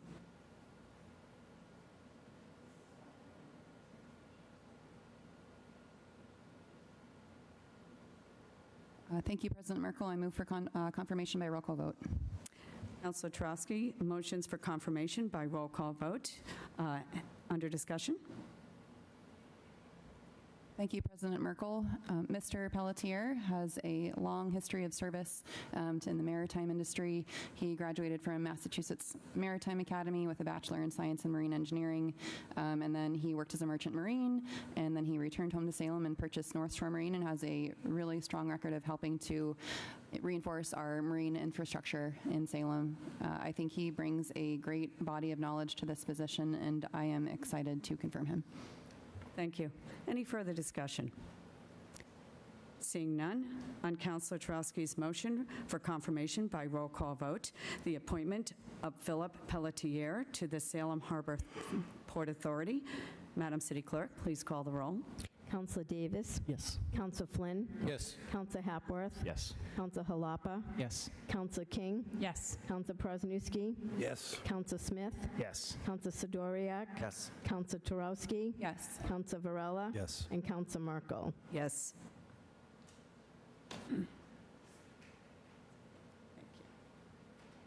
We have 11 members voting. We have 11 in the affirmative, none in the negative. The matter carries.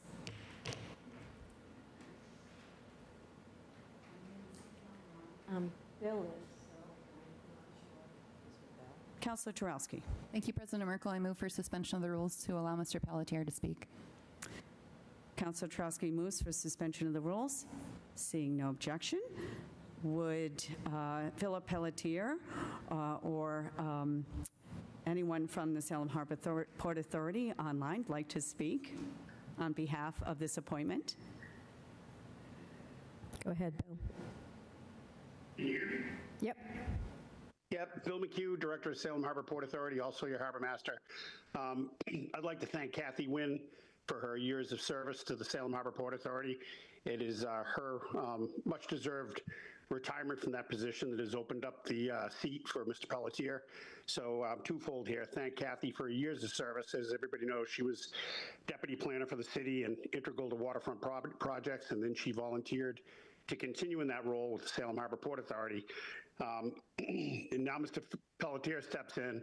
He is completely retired from North Shore Marine, but he brings with him an incredible wealth of knowledge, not just in the maritime industry, but in major projects along the waterways. I'm excited to serve with him or have him serve as a guiding body for the staff at the Port Authority, and I think he's a good fit for this position.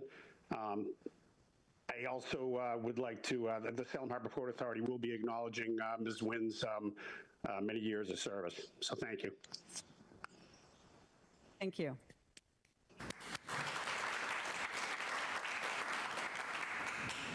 Further appointments and reappointments. We have the mayor's appointments of the following with their terms to expire.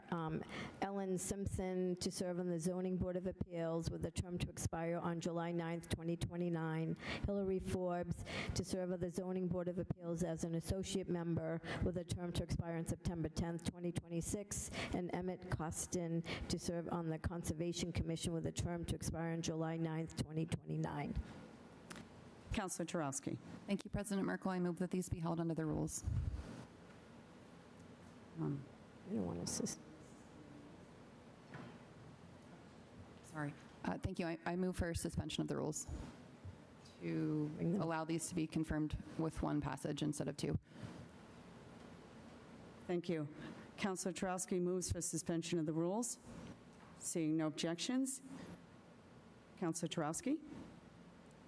Thank you, President Merkel. Again, this is similar in character to the last agenda item we had, just to fill some vacancies over the summer and allow boards to have quorum instead of leaving open seats. It's tough to fill these sometimes, so we're very appreciative of people who step up to volunteer and serve. Thank you. Thank you. Any further discussion? Seeing none. On Councilor Turowski's motion for confirmation by roll call vote, the appointments of Ellen Simpson to the Zoning Board of Appeals, Hillary Forbes to the Zoning Board of Appeals, and Emmett Costin to the Conservation Commission. Madam City Clerk, please call the roll.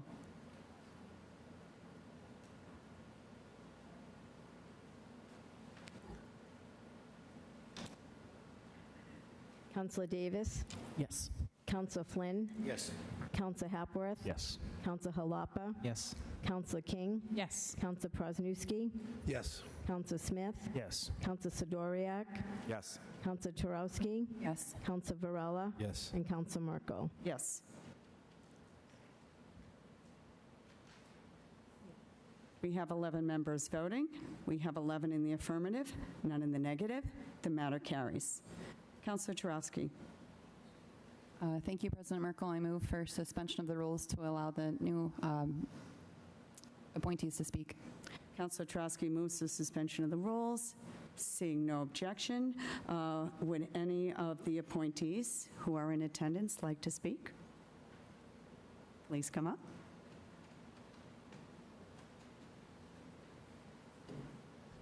Hi, I'm Emmett Costin. Thank you, Mayor Pangelo, for allowing me to serve on the Conservation Commission. I look forward to working with Salem and all of those to help keep building Salem up and making sure we can be climate resilient and help preventing flooding and everything. So thank you.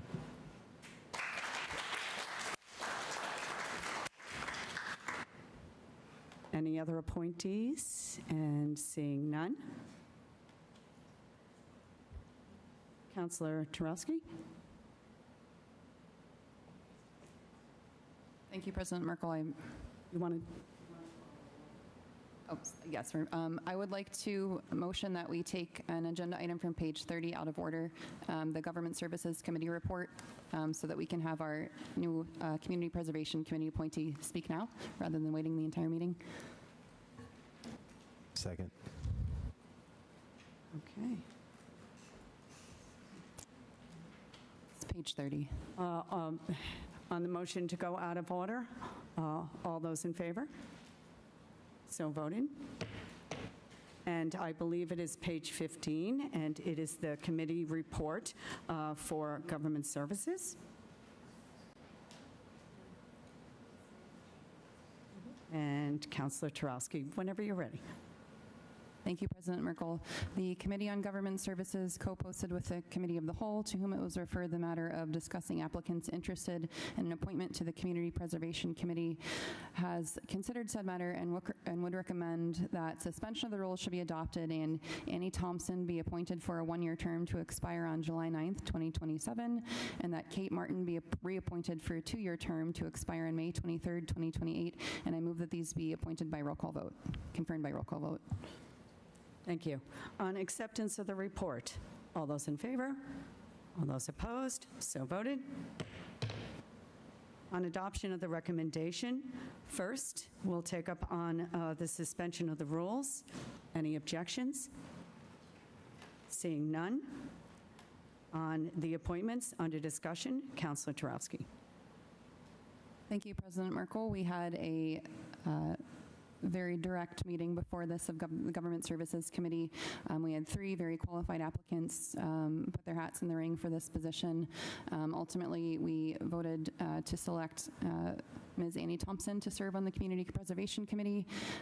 Ms. Thompson has a wide breadth of financial leadership in several organizations and has a demonstrated interest in historical preservation and seems to be interested in serving our city and is also very knowledgeable at the state level about a lot of the different funding initiatives that are important to projects, especially in Ward 1.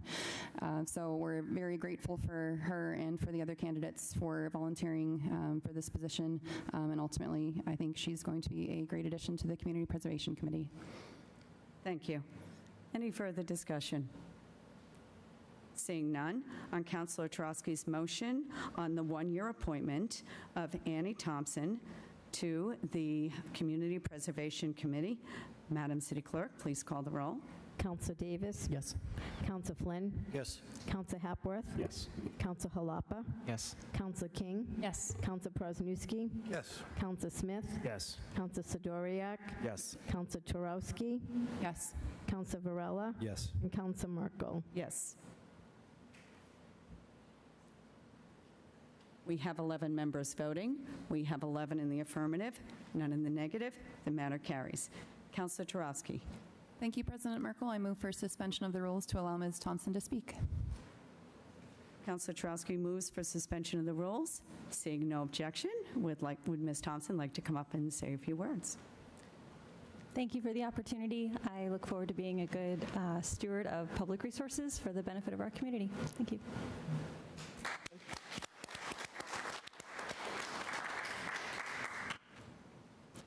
On Councillor Turowski's motion to the reappointment of Kate Martin to the Community Preservation Committee for a 2-year term, Madam City Clerk, please call the roll. Councillor Davis? Yes. Councillor Flynn? Yes. Councillor Hapworth? Yes. Councillor Halapa? Yes. Councillor King? Yes. Councillor Prosnewski? Yes. Councillor Smith? Yes. Councillor Sidoriak? Yes. Councillor Turowski? Yes. Councillor Varela? Yes. And Councillor Merkel. Yes. We have 11 members voting. We have 11 in the affirmative, none in the negative. The matter carries. We now return to the agenda on page 8, communications from the mayor. We have an order that the sum of $920,836 is hereby transferred to the accounts as provided below to cover remaining final fiscal year 2026 costs necessary to close the fiscal year. Councilor Davis. Thank you, President Merkel. I move for suspension of the rules. Councilor Davis moves for suspension of the rules. Seeing no objection, Councilor Davis. Thank you. I move for adoption. Councilor Davis moves for adoption. Under discussion, Councilor Davis. Thank you, President Merkel. So these are funds to cover remaining final costs necessary to close out FY 2026. Just previously appropriated funds from one department to another. Thank you. Any further discussion? Seeing none, on Councilor Davis's motion for adoption that $920,836 be transferred to cover the remaining fiscal year 2026 costs to close out the fiscal year. All those in favor? All those opposed? The matter carries. Further communications from the mayor. We have an order that the sum of $42,309 is hereby appropriated from the General Stabilization Fund to the Fire Department Contracted Services account listed below for costs of a comprehensive fire department manning study. Councilor Davis. Thank you, President Merkel. I move for suspension of the rules. Councilor Davis moves for suspension of the rules. Seeing no objection, Councilor Davis. Thank you. I move for adoption. Councilor Davis moves for adoption. Under discussion. Thank you, President Merkel. As was said, this is for costs for comprehensive fire department staffing study. We're going to be looking at current staffing levels and identify future needs, helping guide the city's public safety planning efforts over the next decade. Thank you. Any further discussion? Seeing none, on Councilor Davis's motion that the sum of $42,309 be appropriated from the General Stabilization Fund to the Fire Department Contracted Services account. On his motion for adoption, all those in favor? All those opposed? The matter carries. Further communications from the mayor.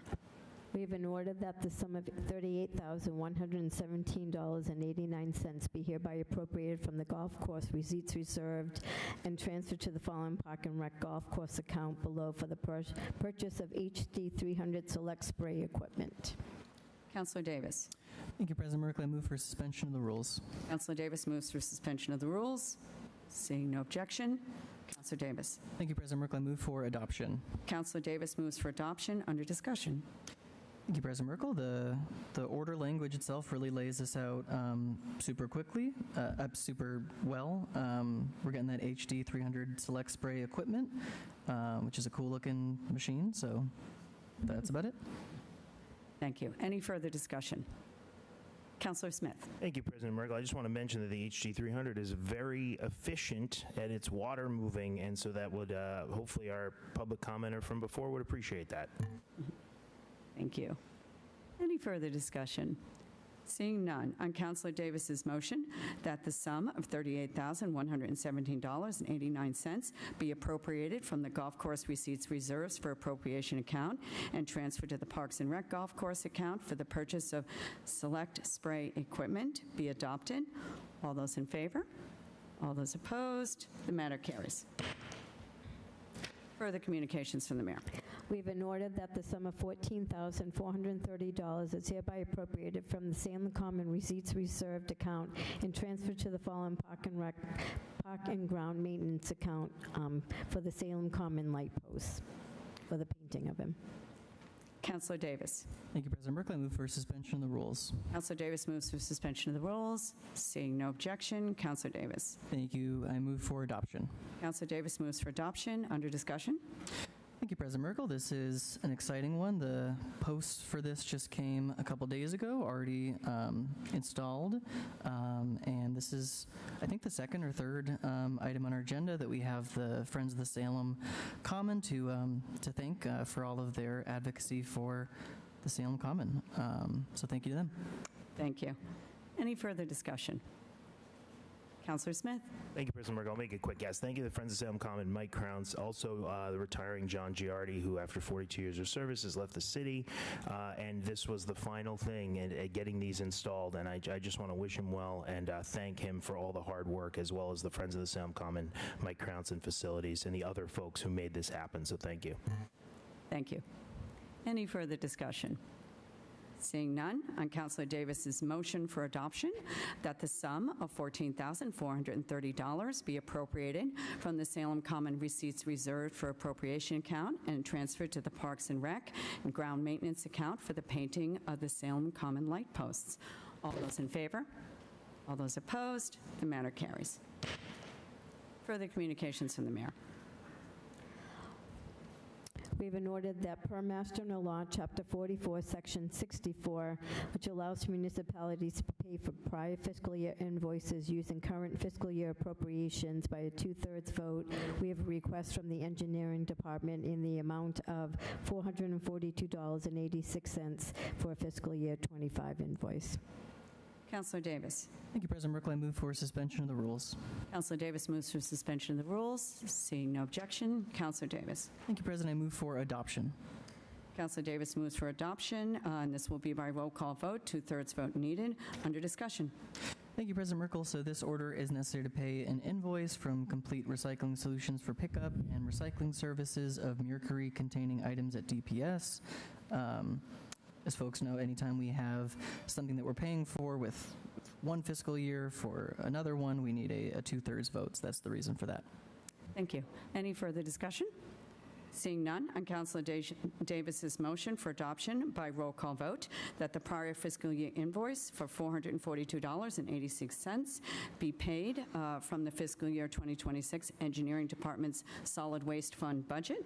Madam City Clerk, please call the roll. Councilor Davis? Yes. Councilor Flynn? Yes. Councilor Hapworth? Yes. Councilor Halapa? Yes. Councilor King? Yes. Councilor Prosnewski? Yes. Councilor Smith? Yes. Councilor Sidoriak? Yes. Councilor Turowski? Yes. Councilor Varela? Yes. And Councilor Merkel. Yes. Thank you. We have 11 members voting. We have 11 in the affirmative, none in the negative. The matter carries. Further communications from the mayor. We have an order per Mass General Law, Chapter 44, Section 64, which allows for municipalities to pay for prior fiscal year invoices using current fiscal year appropriations. We have a request from the Building Department for an outstanding, looks like fiscal year 23 invoice in the amount of $176.89. Councilor Davis. Thank you, President Merkel. I move for suspension of the rules. Councilor Davis moves for suspension of the rules. Seeing no objection, Councilor Davis. Thank you. I move for adoption by roll call vote. Councilor Davis moves for adoption by roll call vote. 2/3 needed. Under discussion. Thank you, President Merkel. So this order is necessary to pay for an invoice for O'Connell Plumbing for work done at City Hall in 2023. Thank you. Any further discussion? Seeing none, on Councilor Davis's motion for adoption by roll call vote, that $176.89 of outstanding fiscal year 2023 invoices be paid from the fiscal year 2026 Building Department CIP annual repairs budget. Madam City Clerk, please call the roll. Councilor Davis? Yes. Councilor Flynn? Yes. Councilor Hapworth? Yes. Councilor Halapa? Yes. Councilor King? Yes. Councilor Prosnewski? Yes. Councilor Smith? Yes. Councilor Sidoriak? Yes. Councilor Turowski? Yes. Councilor Varela? Yes. And Councilor Merkel. Yes. We have 11 members voting. We have 11 in the affirmative, none in the negative. The matter carries. Further communications from the mayor. We have an order that the mayor is hereby authorized to enter into an easement agreement, by and between the City of Salem and South River Partnership, LLC, as described in the attached agreement and shown on a plan entitled Easement Plan 315 Derby Street, Salem, dated June 18, 2026, also attached. This agreement also terminates the grant of easement by and between the City of Salem and Beverly Cooperative Bank. Thank you. And for the record, Councilor Smith has recused himself. Councilor Turowski. Thank you, President Merkel. I move for adoption by roll call vote. Councilor Turowski moves for adoption by roll call vote. Under discussion, Councilor Turowski. Thank you, President Merkel. This is concerning the El Centro development at the corner of Derby Street and Lafayette. This is going to provide senior housing, affordable housing, and also a healthcare center downtown. I believe this is the only housing along that side of the South River Canal. And activating this space is very important to keeping the integrity of our harbor walk. This basically allows the North Shore CDC to utilize the property similarly to how the Beverly Cooperative Bank was using it in the past, and just grants them access to vehicle traffic, pedestrian traffic, maintaining park space, and I'm really excited for this project. It's going to be a vibrant, wonderful addition to that corner of the South River Canal, and I am excited to see it come online. Thank you. Any further discussion? Seeing none, on Councilor Trotsky's motion that the mayor be authorized to enter into an easement agreement by and between the City of Salem and the South River Partnership, LLC, and also terminating the grant of easement by and between the City of Salem and the Beverly Cooperative Bank. And the motion is this to be adopted by roll call vote. Madam City Clerk, please call the roll. Councilor Davis? Yes. Councilor Flynn? Yes. Councilor Hapworth? Yes. Councilor Halapa? Yes. Councilor King? Yes. Councilor Prosnewski? Yes. Councilor Sidoriak? Yes. Councilor Turowski? Yes. Councilor Varela? Yes. And Councilor Merkel. Yes.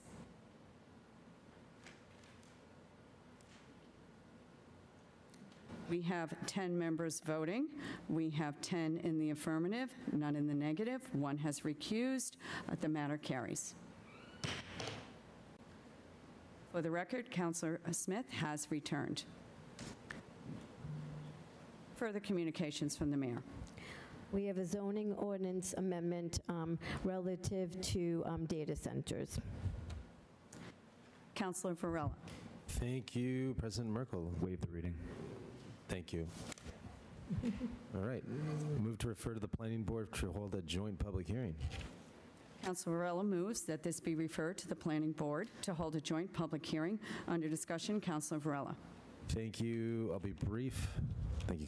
Sorry, President Merkel. When it comes to this, data centers aren't necessarily allowed through our zoning table. This just further defines it in our zoning table that we are not really accepting anything when it comes to the data center. So I'm looking forward to actually getting into this discussion with the joint public hearing so we can actually start opening a dialogue about this. Thank you. Thank you. On Councilor Varela's motion to refer this ordinance relative to zoning to the Planning Board to hold a joint public hearing, all those in favor? All those opposed? The matter carries. Mayor's informational page, none. Motions, orders, and resolutions, Councilor King. Thank you, President Merkel. Ordered that the Committee on Ordinances, Licenses, and Legal Affairs, co-posted with the Committee of the Whole, meet to discuss and create an ordinance relative to zoning on the matter of roof-mounted wind energy systems. And I move for adoption. Councilor King moves for adoption. Under discussion, Councilor King. Thank you, President Merkel. We will discuss this more in committee, but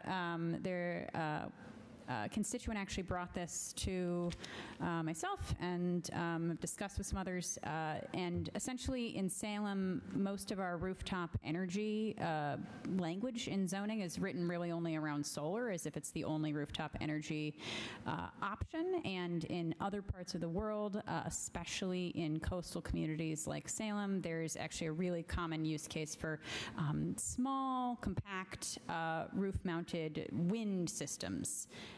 So we can discuss that more in committee, but it would be, ideally a zoning change. That's how it works. So that is why that is being sent there. Thank you. Any further discussion? Councilor Varela.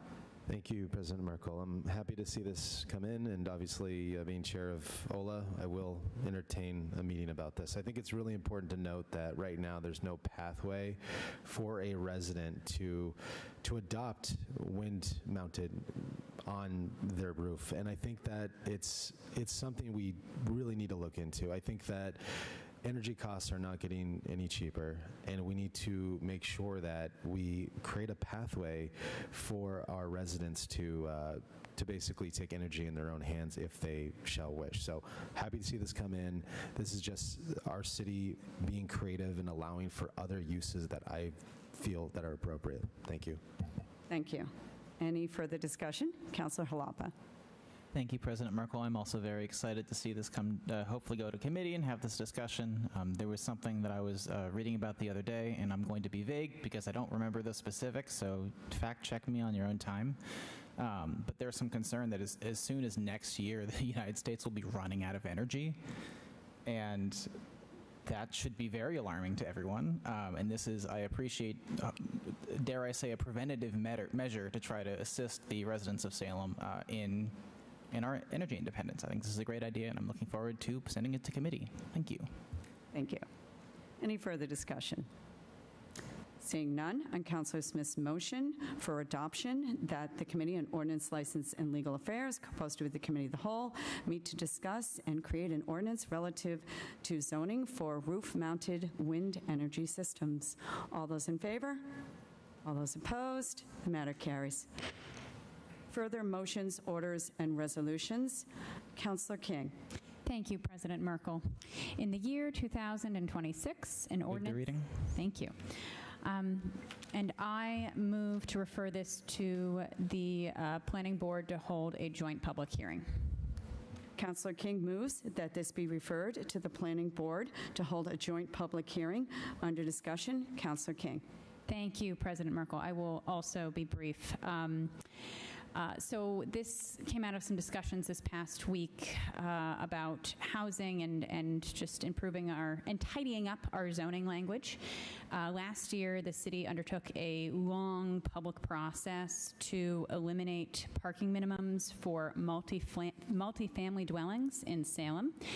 That process involved a lot of research, a lot of community feedback, a lot of long discussions that were had in the city, and we resulted in doing that. What we didn't do, though, was remove parking minimums for two-family dwellings, which resulted in a scenario we have today where a three-family, triple-decker, in a neighborhood only doesn't require any parking to be built, off-street parking, 0 parking spots, whereas the two-family that might want to be right next door would require currently in our zoning 3 spots to be built, 3 off-street parking spots. So just tidying that language up so that 2 families match the same language as 3 families and above to make it more consistent with what I think most people in Salem already believe to be the current policy, and just make it more straightforward for people who are trying to develop housing in our community. Thank you. On Councilor King's motion to refer this ordinance relative to zoning. Madam President. Yes, since it's going Further discussion. Since this and the previous item were going to a public hearing, I did allow some dialogue for clarity, but generally those are just gavelled and sent to a public hearing. But I think we're seeing no objection, yes, Councilor King. I object. Is this correct? I guess I need maybe a point of order from the city clerk. I believe this is under discussion right now. It was under discussion with Councilor King.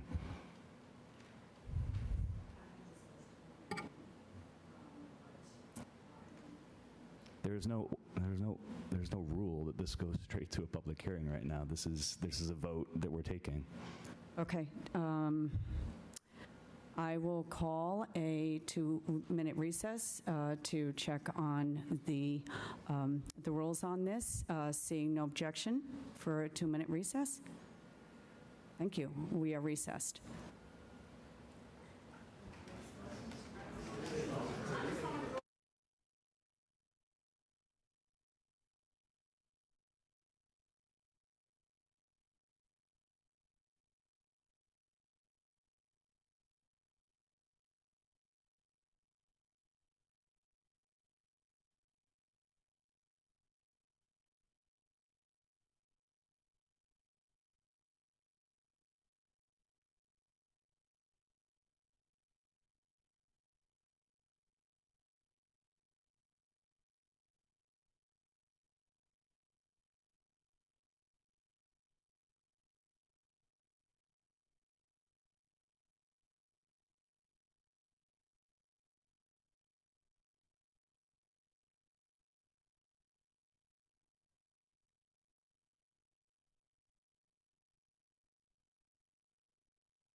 On Councilor King's motion to refer this ordinance relative to zoning for required parking spaces to the planning board to hold a joint public hearing, all those in favor?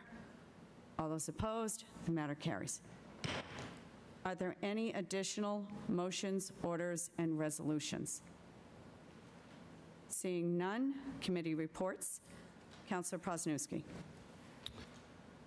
Thank you, President Merkel. The Committee on Community and Economic Development co-posted with the Committee of the Whole, to whom was referred the matter of a resolution to urge support for rent stabilization to protect tenants and preserve our community, has considered the said matter and would recommend that the resolution be adopted as amended by a roll call vote.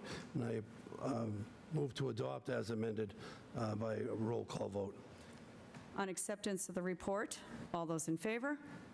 All those opposed? So voted. On adoption of the recommendation by roll call vote, under discussion, Councilor Prosnowski. Thank you, President Merkel. I think it would probably be better explained by the author of this, who put a lot of work into it, so I would like to defer the discussion now to Councilor King. Okay, further discussion, Councilor King. Thank you, President Merkel. Yes, so on Monday night, the committee met. We had about a 2.5-hour meeting that included a presentation from Carolyn Chu, the Executive Director of Homes for All Massachusetts, as well as significant comment from the public and discussion among the councilors. I would say I was especially impressed with how clear it was that amongst both the council and the public, the obvious passion for addressing the housing crisis that we have here in Salem, the rising costs of housing, and the severe number of Salem residents who are cost burdened by the cost of their rent. We did make 2 amendments to the resolution through the course of the discussion, just to make the resolution more consistent with the reality of like the legislative session and what's going on in the legislature. So I will, just to make sure I get this right, I want to motion to pass those amendments, and I can detail them here right now. Yes. Okay. That'd be great. Thank you. Great. Thank you. So the amendments we made were in the whereas statement, beginning with whereas a proposed initiative petition for the November 2026 ballot has been struck down, so on and so forth. Towards the end of that whereas statement, we inserted the line right after including limiting annual rent increases based on, we inserted a formula accounting for, which is then followed by the consumer price index. We then struck the language with a cap of 5%. So I will read that in full just so people understand what that represents. Whereas a proposed initiative petition for the November 2026 ballot has been struck down by the Supreme Judicial Court, leaving only legislation currently under consideration by the Massachusetts legislature to seek to enable rent stabilization policies, including limiting annual rent increases based on a formula accounting for the consumer price index. And that's the line. And then I'll quickly do the other change. We'll take them together. This is for the first now, therefore be it resolved statement. We cleaned up the grammar and removed the word the before legislation. We then removed the language entitled an act enabling cities and towns to stabilize rents and protect tenants, and replaced that language with in favor of lifting the ban on rent stabilization statewide. So now that line will read, now therefore be it resolved that the Salem City Council is hereby expresses its strong support for legislation in favor of lifting the ban on rent stabilization statewide. And those were the changes, so I move that we adopt those amendments to the resolution. Point of clarity, Madam President. Yes. This was referred to the council as amended. Do we need to make a secondary motion, or is this just to adopt it? We do. Yes. No, that's a good question, and we do have to vote on adopting the amendments. And then I'll have a discussion again. So we have a second. Okay, so on the adoption of the amendments, seconded by Councilor Smith. Any further discussion on the amendments? Seeing none, all those in favor? All those opposed? The matter carries. Further discussion? Councilor Prosnowski? Councilor? Just move that that we adopt the resolution as amended. Thank you. Any further discussion? Councilor Jalapa? Thank you, President Merkel. I've spoken twice now in favor of this resolution. And I think it's, as I've mentioned before, and I'll mention again for any folks that weren't at the previous meetings, I think this is important that the council consider using our voice here to stand up for our community. We have an opportunity as leaders in this community, as legislators here, to recognize something that is not necessarily within our control, but something that could be very valuable to the people in the city. And there might be some negative consequences to that I think folks have rightfully pointed out to us. But that doesn't mean that there is nothing that we can do to address those. And that, as folks have mentioned many times, there is no silver bullet when it comes to addressing the housing crisis. And I believe that this body should be using our voice to advocate to have as many tools in our toolbox as we can to address this urgent crisis. So I will be voting in favor of this. Thank you. Thank you. Any further discussion? Councilor Zadoryak? Thank you, President Merkel. So I actually was the one no vote coming out of the committee.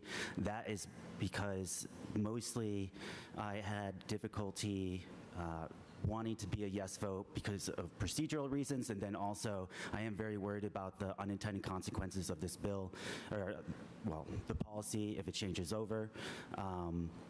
I think it's really important. It's crucial to have this tool, but I think it's crucial to have a holistic approach. And I really appreciate all the care that was brought forward through all the counselors and the public when we are having that conversation on Monday. And towards the end of that conversation, there's a few ideas coming up that could help try to support rent stabilization with those unintended consequences. And so I didn't really have time to come up with some thoughts to add to the resolution then, but it took some time since then that could be added to the resolution that speaks to that I think would make this approach stronger and sort of embraces our desire to help out people in Salem using every single tool that we have. And as we've mentioned time and time again, there isn't one silver bullet. And we can't just have one tool. So I would like to offer a motion to amend this so that we have that spirit of tackling this really difficult and complicated issue in a holistic way. And we can have a discussion about that first, whether people want to entertain it, or I could just put the motion. I move to amend to insert language that would support that. And I don't know if I need to offer the language first. Okay. Yeah. Right. Yes, please. So I'll be adding two paragraphs, one whereas and the other be it further resolved. The first being whereas stabilizing rents serves as an immediate... Sorry, I'll have to talk a little slower. Okay.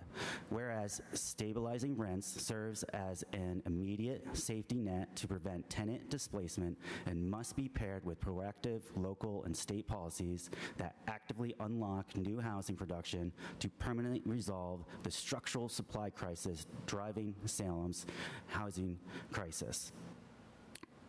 Be it further resolved that the Salem City Council hereby express support for other efforts that enable more housing production and therefore expresses its strong support for the core housing objectives that Massachusetts legislators are working to incorporate in an act relative to economic development in the Commonwealth, House Bill 5562, collectively urging the legislature to pass comprehensive reforms that dismantle restrictive zoning barriers to multifamily housing, streamline development timelines, and empower faith-based institutions to utilize their land as of right for affordable housing production, and to express the City Council support for allowing single-family homes on small lots in areas with adequate infrastructure, recognizing its potential to facilitate the production of needed housing on smaller lots throughout the Commonwealth. Okay, do we have a second? Seconded by Councilor Tarowski. Under discussion. Councilor Jalapa. Thank you, President Merkel. I don't like to stand on procedure very often, but there was a full 10 days between when this was sent to committee and when the committee meeting was had. And while I don't necessarily disagree, I think, with any of the language that was there, I'm just not sure I'm comfortable voting to put that in here, and I'm not exactly sure where the intent on those would be to go. I tend to be a very visual person with these sorts of things, so I would have been more comfortable had this been brought to the committee and we had had that discussion then rather than adding these at this point. Thank you. Thank you. Any further discussion? Councilor King. Thank you, President Merkel. I also agree with the sentiment of what is written in this language, though I do also take procedural issue with it. The resolution is titled to urge support for rent stabilization to protect our tenants and preserve our community. And while the things proposed would also protect our tenants and preserve our community to some degree, that is not consistent with the rest of the language of the resolution. I do agree that a 2.5-hour meeting with 10 days notice is ample time to pre-draft amendments. And I will also say, I think sometimes we have to take controversial votes, and watering down the language to throw a lot of things in there so you can feel more comfortable taking a vote is a choice. It's not one that I feel like we need to take. I think people should just take a vote on something that we've been talking about for 2 weeks. And I love all of those ideas, and I think we could bring in other things that are about those things as well. We could bring in another resolution. We could bring in more specific zoning changes that address the specific types of concerns that are in there. We are able to do all of that. I don't think that that has to be baked hand in hand with this conversation inherently, and it feels like baking it together is a shying away from a hard vote. Thank you. Any further discussion? Councilor Tarowski. Thank you, President Merkel. As somebody who has appreciated that there's a lot of people that would be very assisted by enacting some kind of rent stabilization, and I understand that we are in a very dire situation with the housing crisis right now. I think this resolution has good intent. I do think it comes from a place of wanting to help people. I think that this whole process has been very rushed. There were some last-minute edits to accommodate for changes at the state level. I don't fault the Ward 2 councilor for proposing some amendments today, because none of us have had a lot of time to think about this. I think if we can make it more palatable, more appropriate to acknowledge that there are other ways to address our housing crisis. When we hear people on the record and we hear people come and talk to us and say it can help in the short term, but it has to be applied with caution in the long term, or else you are going to have downstream effects on housing supply. So I think recognizing that in this resolution is very appropriate. I think this has just been a process that really threw a lot of information at us to consider in a short amount of time. And if this is an opportunity for collaborating to make this a more universally applicable resolution, I think I welcome that. I just, at the end of the day, this is a letter of support. It doesn't actually change anything here. So I think a lot of this discussion is going to come into play if it comes to a point where we're actually considering rent stabilization at the city level. So I'm open to considering it. Our housing roadmap does say to consider, not enact, to consider rent stabilization. So I'm open to consideration. I am open to having the conversation at the city level.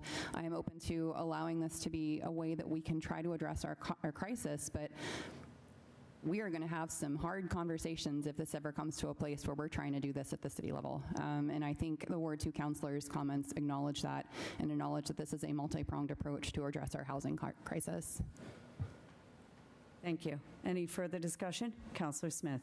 Thank you, President Merkel. I'm opposed to adding this just because 5562, I believe, was passed today a few hours ago. So I don't think we need I could be wrong, but again, because this stuff is happening so fast, there were 5 consolidated amendments put in. I have not had time to read through them.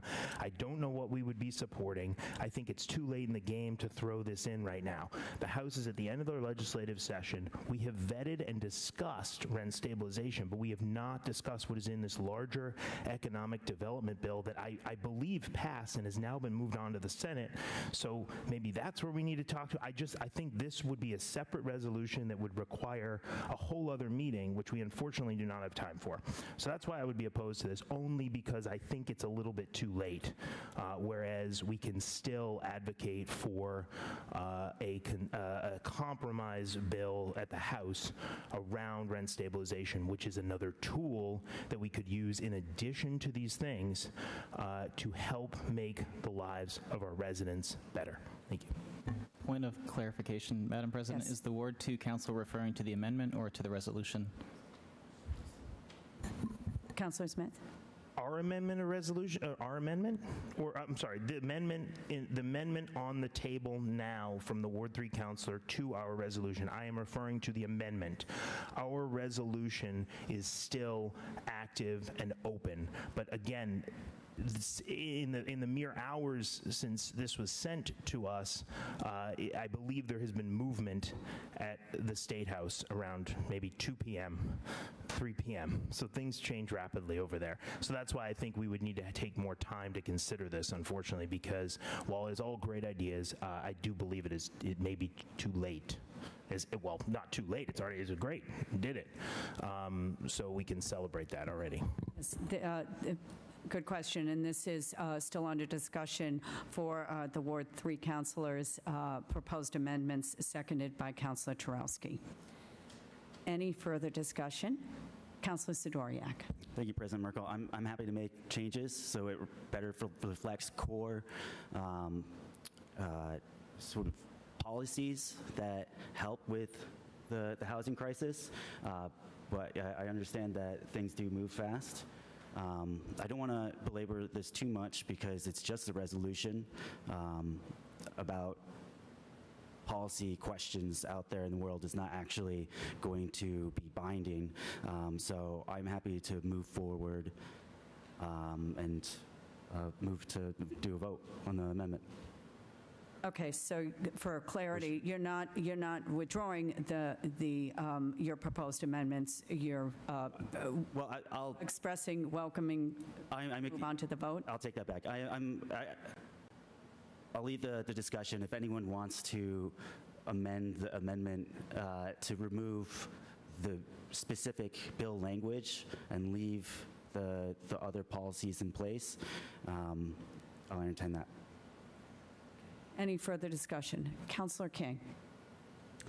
Thank you. I think what we have discovered here is the value of a legislature who takes their time to really think about the nuance of writing out these things with adequate time to discuss it, which was a big topic of conversation at the 2.5-hour-long committee meeting that happened on Monday night. We were all, a lot of us were really happy that the legislature in our State House were going to have a chance to discuss the nuanced details of how a statewide local option bill could look and how they could handle all of the potential upsides and downsides of that. So I think that I will be voting against these amendments because they have not had the adequate time for discussion, and we, I think, are trusting our legislature and our state rep and state senator, who both have signaled support for rent stabilization policies, to do their job and give us the option down the road to talk about it.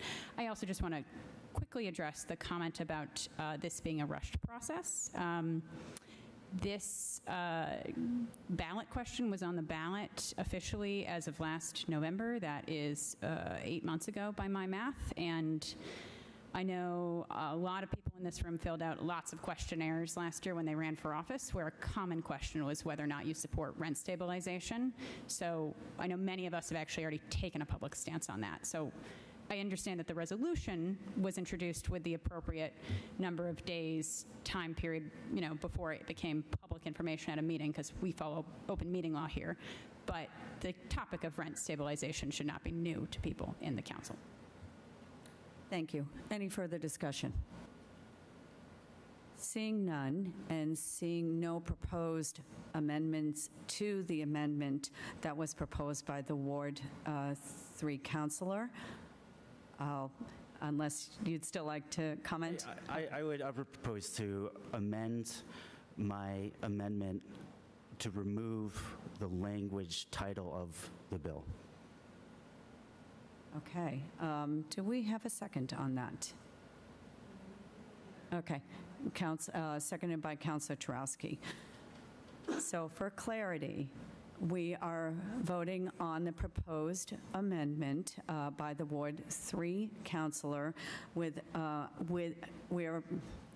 voting on the proposal to remove the reference to the bill from the proposed amendment. Councilor Varela. Thank you. I request a roll call vote on this one. And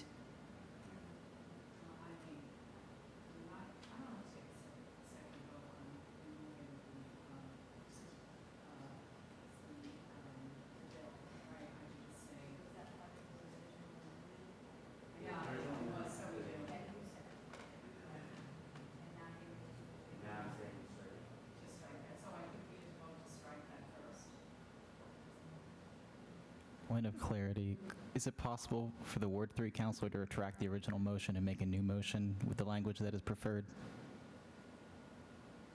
yes, I agree that might be an easier path forward. Councilor Sidoriak. Thank you, President Merkel. I move to retract my amendment for the purpose of submitting a new amendment. Okay, thank you. And your new motion? I move to amend the resolution to include two different paragraphs. The first being, whereas stabilizing rents serves as an immediate safety net to prevent tenant displacement and must be paired with proactive local and state policies that actively unlock new housing production to permanently resolve the structural policy crisis driving Salem's and Massachusetts housing shortage. And next paragraph being, be it further resolved that the Salem City Council hereby expresses support for other efforts that enable more housing production and therefore expresses its strong support for the core housing objectives that the Massachusetts legislators are working on, which include comprehensive reforms that dismantle restrictive zoning barriers to multifamily housing, streamline development timelines, and empower faith-based institutions to utilize their land as of right for affordable housing production. I'll just leave it at that. Okay, thank you. Do I have a second? Second. Okay, seconded by Councilor Jalapa. Okay, so I am first going to take up the request for a roll call vote. We had a request for a roll call vote. Do I see 3 hands?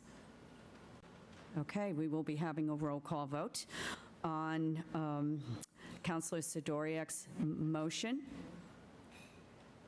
seconded by Councilor Jalapa. Under discussion. This new motion.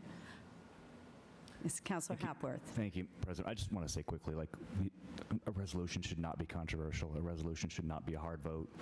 It shouldn't take this long, guys. Like, we gotta clean this up. This is from all ends, and I appreciate the work that goes in on this, but like, this is too much right now. It's a resolution to a state rep and a state senator who already support this. We got to have better use of our time on these things. I do appreciate the time that's put in here, but we got to do better. Thank you. Thank you. Any further discussion? Seeing Councilor Smith. Thank you, President Merkel. I think we've overcomplicated this. I would agree with the councilor at large, and so I'm hoping that we can just vote cleanly on what's on the original piece of paper. We'll get through this amendment first, but I hope that that's where we land, because this is getting into a whole new area. It's like writing a resolution onto another resolution and trying to stitch them together, and it's a lot to do at this late hour. Thanks. Thank you. Any further discussion?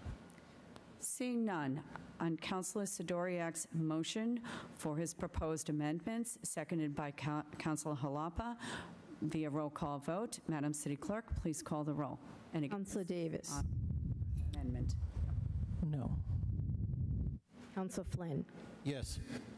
Councilor Hapworth. Present.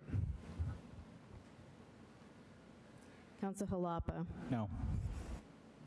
Counselor King. No. Counselor Prosnewski. No. Counselor Smith. No. Counselor Sidoriak. Yes. Counselor Turowski. Yes. Counselor Varela. No. And Counselor Merkel. No.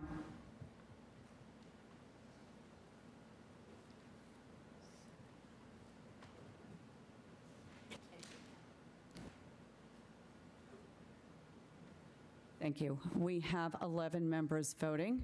We have 3 in the affirmative, 7 in the negative, 1 in the present, 1 voting present. The matter does not carry. On Councilor Prosnewski's motion for adoption by roll call vote, with the original amendments approved that were motioned by Councilor King. Any further discussion? Councilor Flynn. Thank you, President Merkel. I just want to say, I've never seen something like this, a resolution. I'm kind of blown away by this. It's really not a tool in the toolbox. This is just a resolution.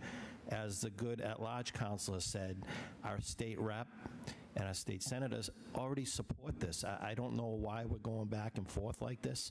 I don't want to give false hopes to the people in this room thinking that we're passing something that's going to actually put rent stabilization. This is just a resolution. We have to see how this works out through the State House and see how it all plays out. Now, if it does end up passing and it comes back to the towns and the cities, that's the time that we would discuss all this. Do we want to do this in Salem? But this is absolutely, it's crazy how it's come to this over a resolution.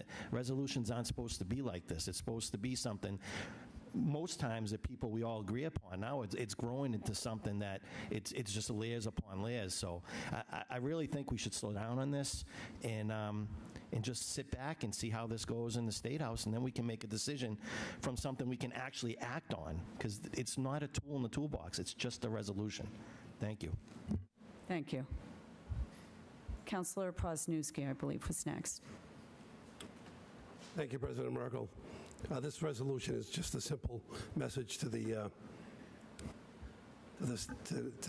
Senate that we'd like to have Salem have a say in our rent control. It's as simple as that.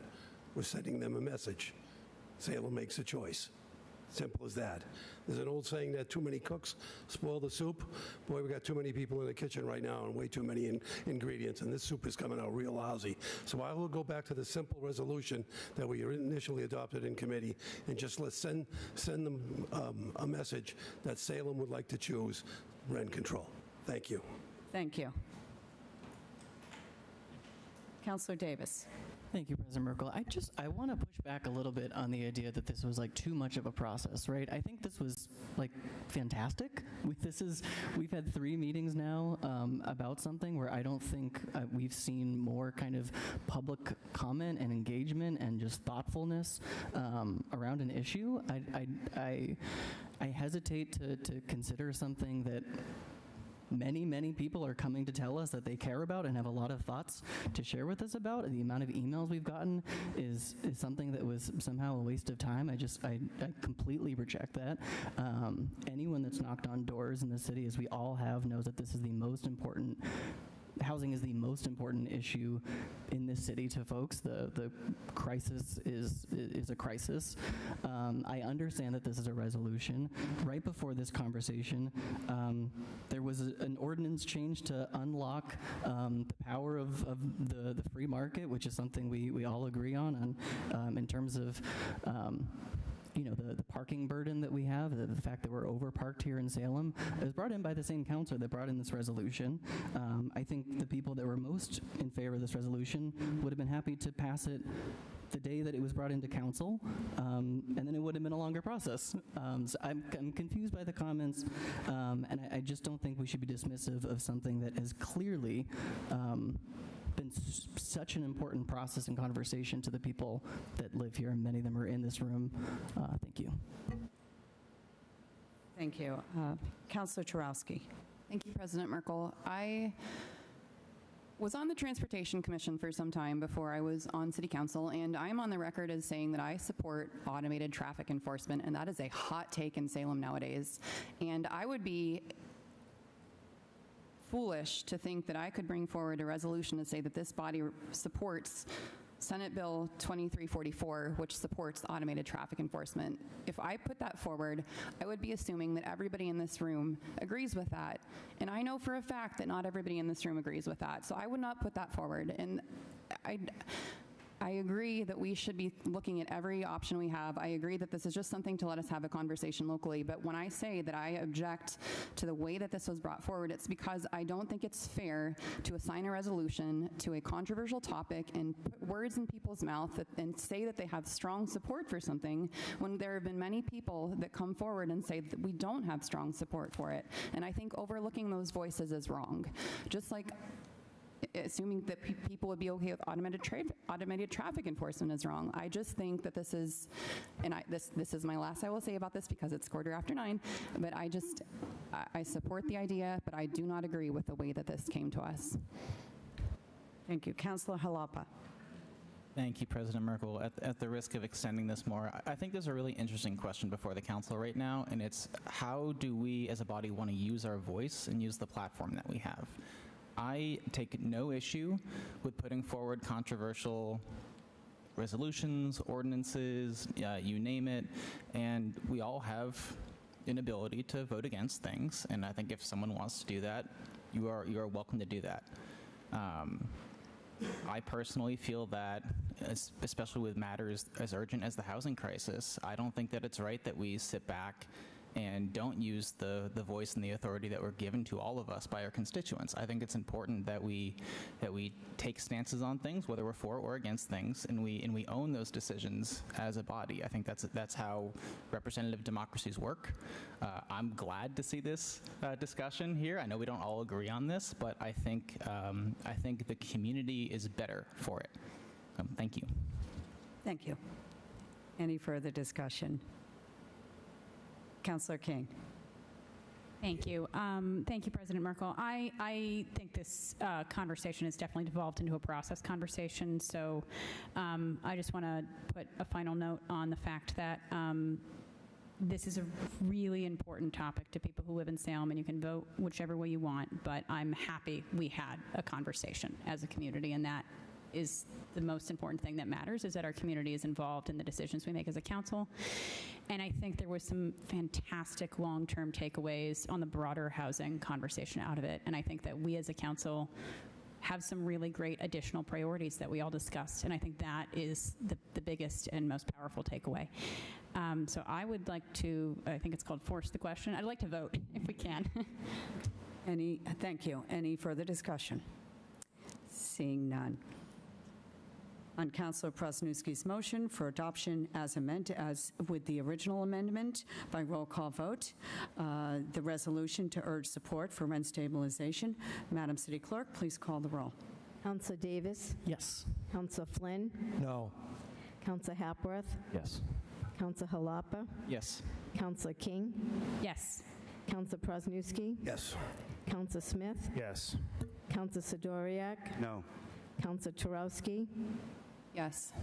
Councilor Varela? Yes. And Councilor Merkel. Yes.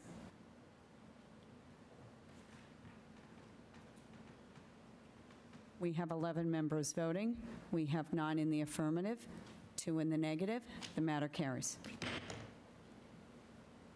We've already taken the next committee report, so we move on to communications from city officials. None. Petitions. We have a petition from National Grid to install conduits on Essex Street at the intersection of Essex and Flint Street. Hearing ordered on September 10th, 2026.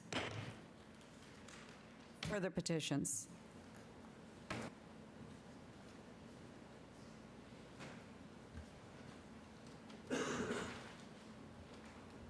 We have a request from residents on Wisteria Street and Linden Street to hold a block party on August 9th, 2026 from 12 p.m. to 8 p.m. with a rain date of August 16th, 2026. For the record, Councilor King has recused herself. Councilor Prasnewski. I move that this be granted. Councilor Prosnewski moves that this be granted. Under discussion, Councilor Prosnewski. I think we all heard from Mr. Schuyler Ward about what a great time this is going to be, and I'm looking forward to seeing this porch party in effect. So, good luck. Thank you. Any further discussion? Seeing none, on Councilor Prosnewski's motion that the Wisteria Street and Linden Street block party on August 9th with a rain date of August 16th be granted. All those in favor? All those opposed? The matter carries.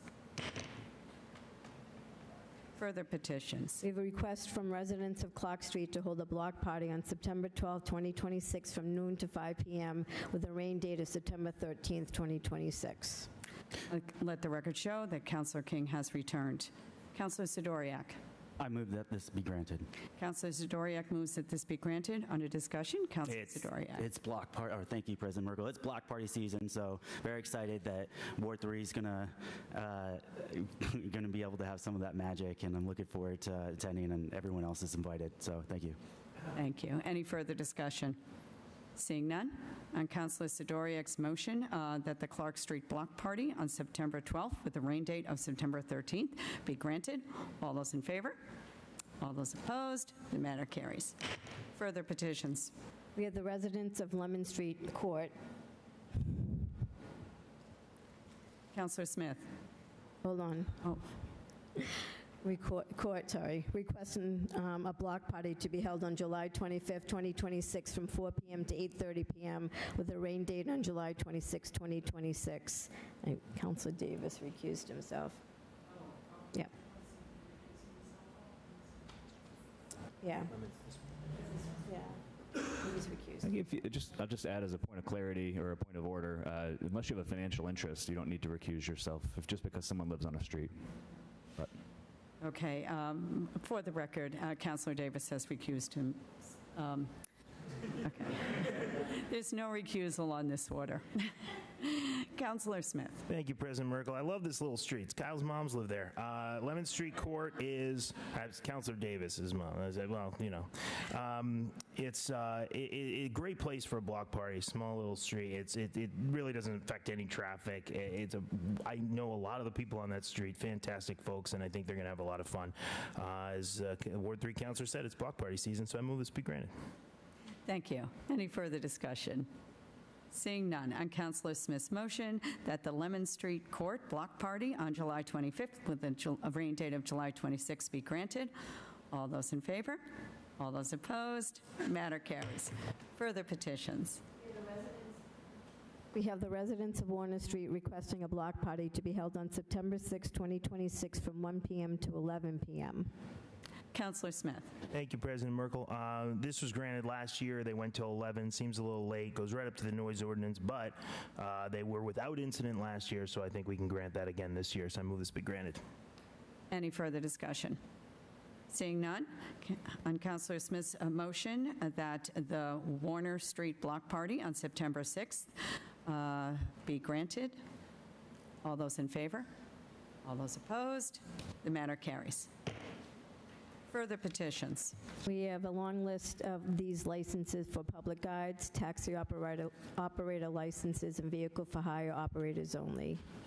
Councilor Varela. Thank you, President Merkel. I move that these be granted. Councilor Varela moves that these be granted. Under discussion, Councilor Varela. No discussion. On Councilor Varela's motion that these licenses be granted, all those in favor? All those opposed? The matter carries. Further petitions. We have 5 claims. Councilor Varela. Thank you, President Merkel. I move these refer to the Committee on Ordinances, Licenses, and Legal Affairs. Councilor Varela moves that these be referred to the Committee on Ordinance, Licenses, and Legal Affairs. Under discussion. No discussion.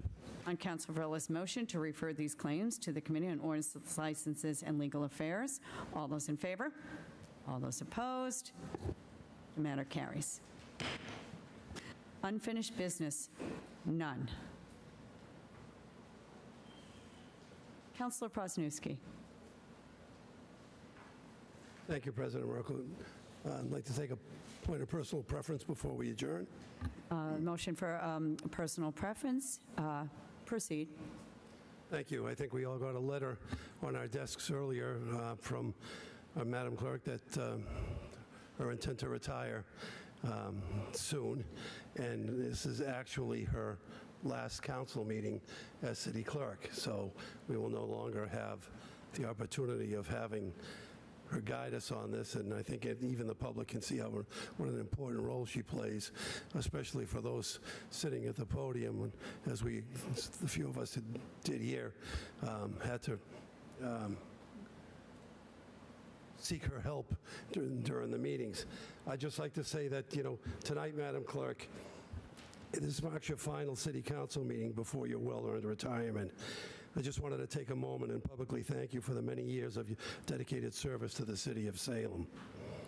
You have been a constant source of knowledge, guidance, and professionalism for every member of this council. Through countless meetings, difficult decisions, and changing administrations, you have remained steady, fair, and committing to doing what is right for this council and for the residents that we serve. Your position has not always been an easy one.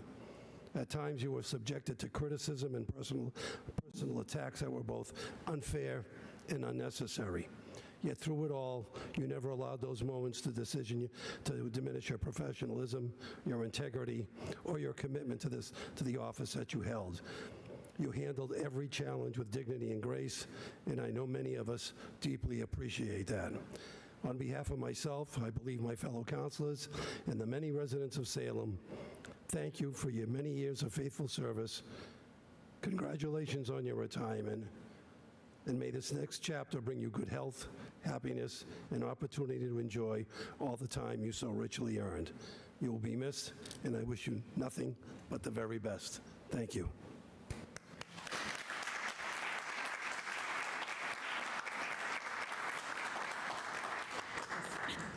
Councilor Hapworth. Thank you, Madam President. Can I also, I just one other moment of personal privilege to echo what Councilor Prosnewski said. Just appreciate Eileen for 26 years of service to this city. I pledge to write a resolution for you for the next meeting. I think we see what she does here, and what she does here, I think, to us is incredibly important. She took us through COVID, which seemed seamless but was not seamless, all the way to Spanish translation tonight. There was never a lack of challenges along the way here. She had 5 years of Councilor Varela down there, so it's never easy with Eileen. But I think what's most important, I think, is that what she does on elections. I think that's the part that we maybe don't see as much, but it's the part that is the most fundamental part of democracy here in Salem, and it has never been easy with elections. And Eileen has been, as far as I'm concerned, flawless on elections. Just appreciate you and your service to the city. I want to also recognize that Ellen Talkowski is over there right now, Eileen's sister, who has also given many decades of service to the city of Salem. So thank you to both of you, and we will miss you, Eileen. Yes, yes. I know there's always many that never connected those dots. And I will say, yes, we certainly weren't going to let you have a short meeting for your last one. That was just not going to happen. And I will just say quickly, thank you for making me look good up here. Thank you. So appreciate that as well. Appreciate, yes, and this council. Councilor Hapworth. I move for adjournment. Okay, all those in favor? We are adjourned.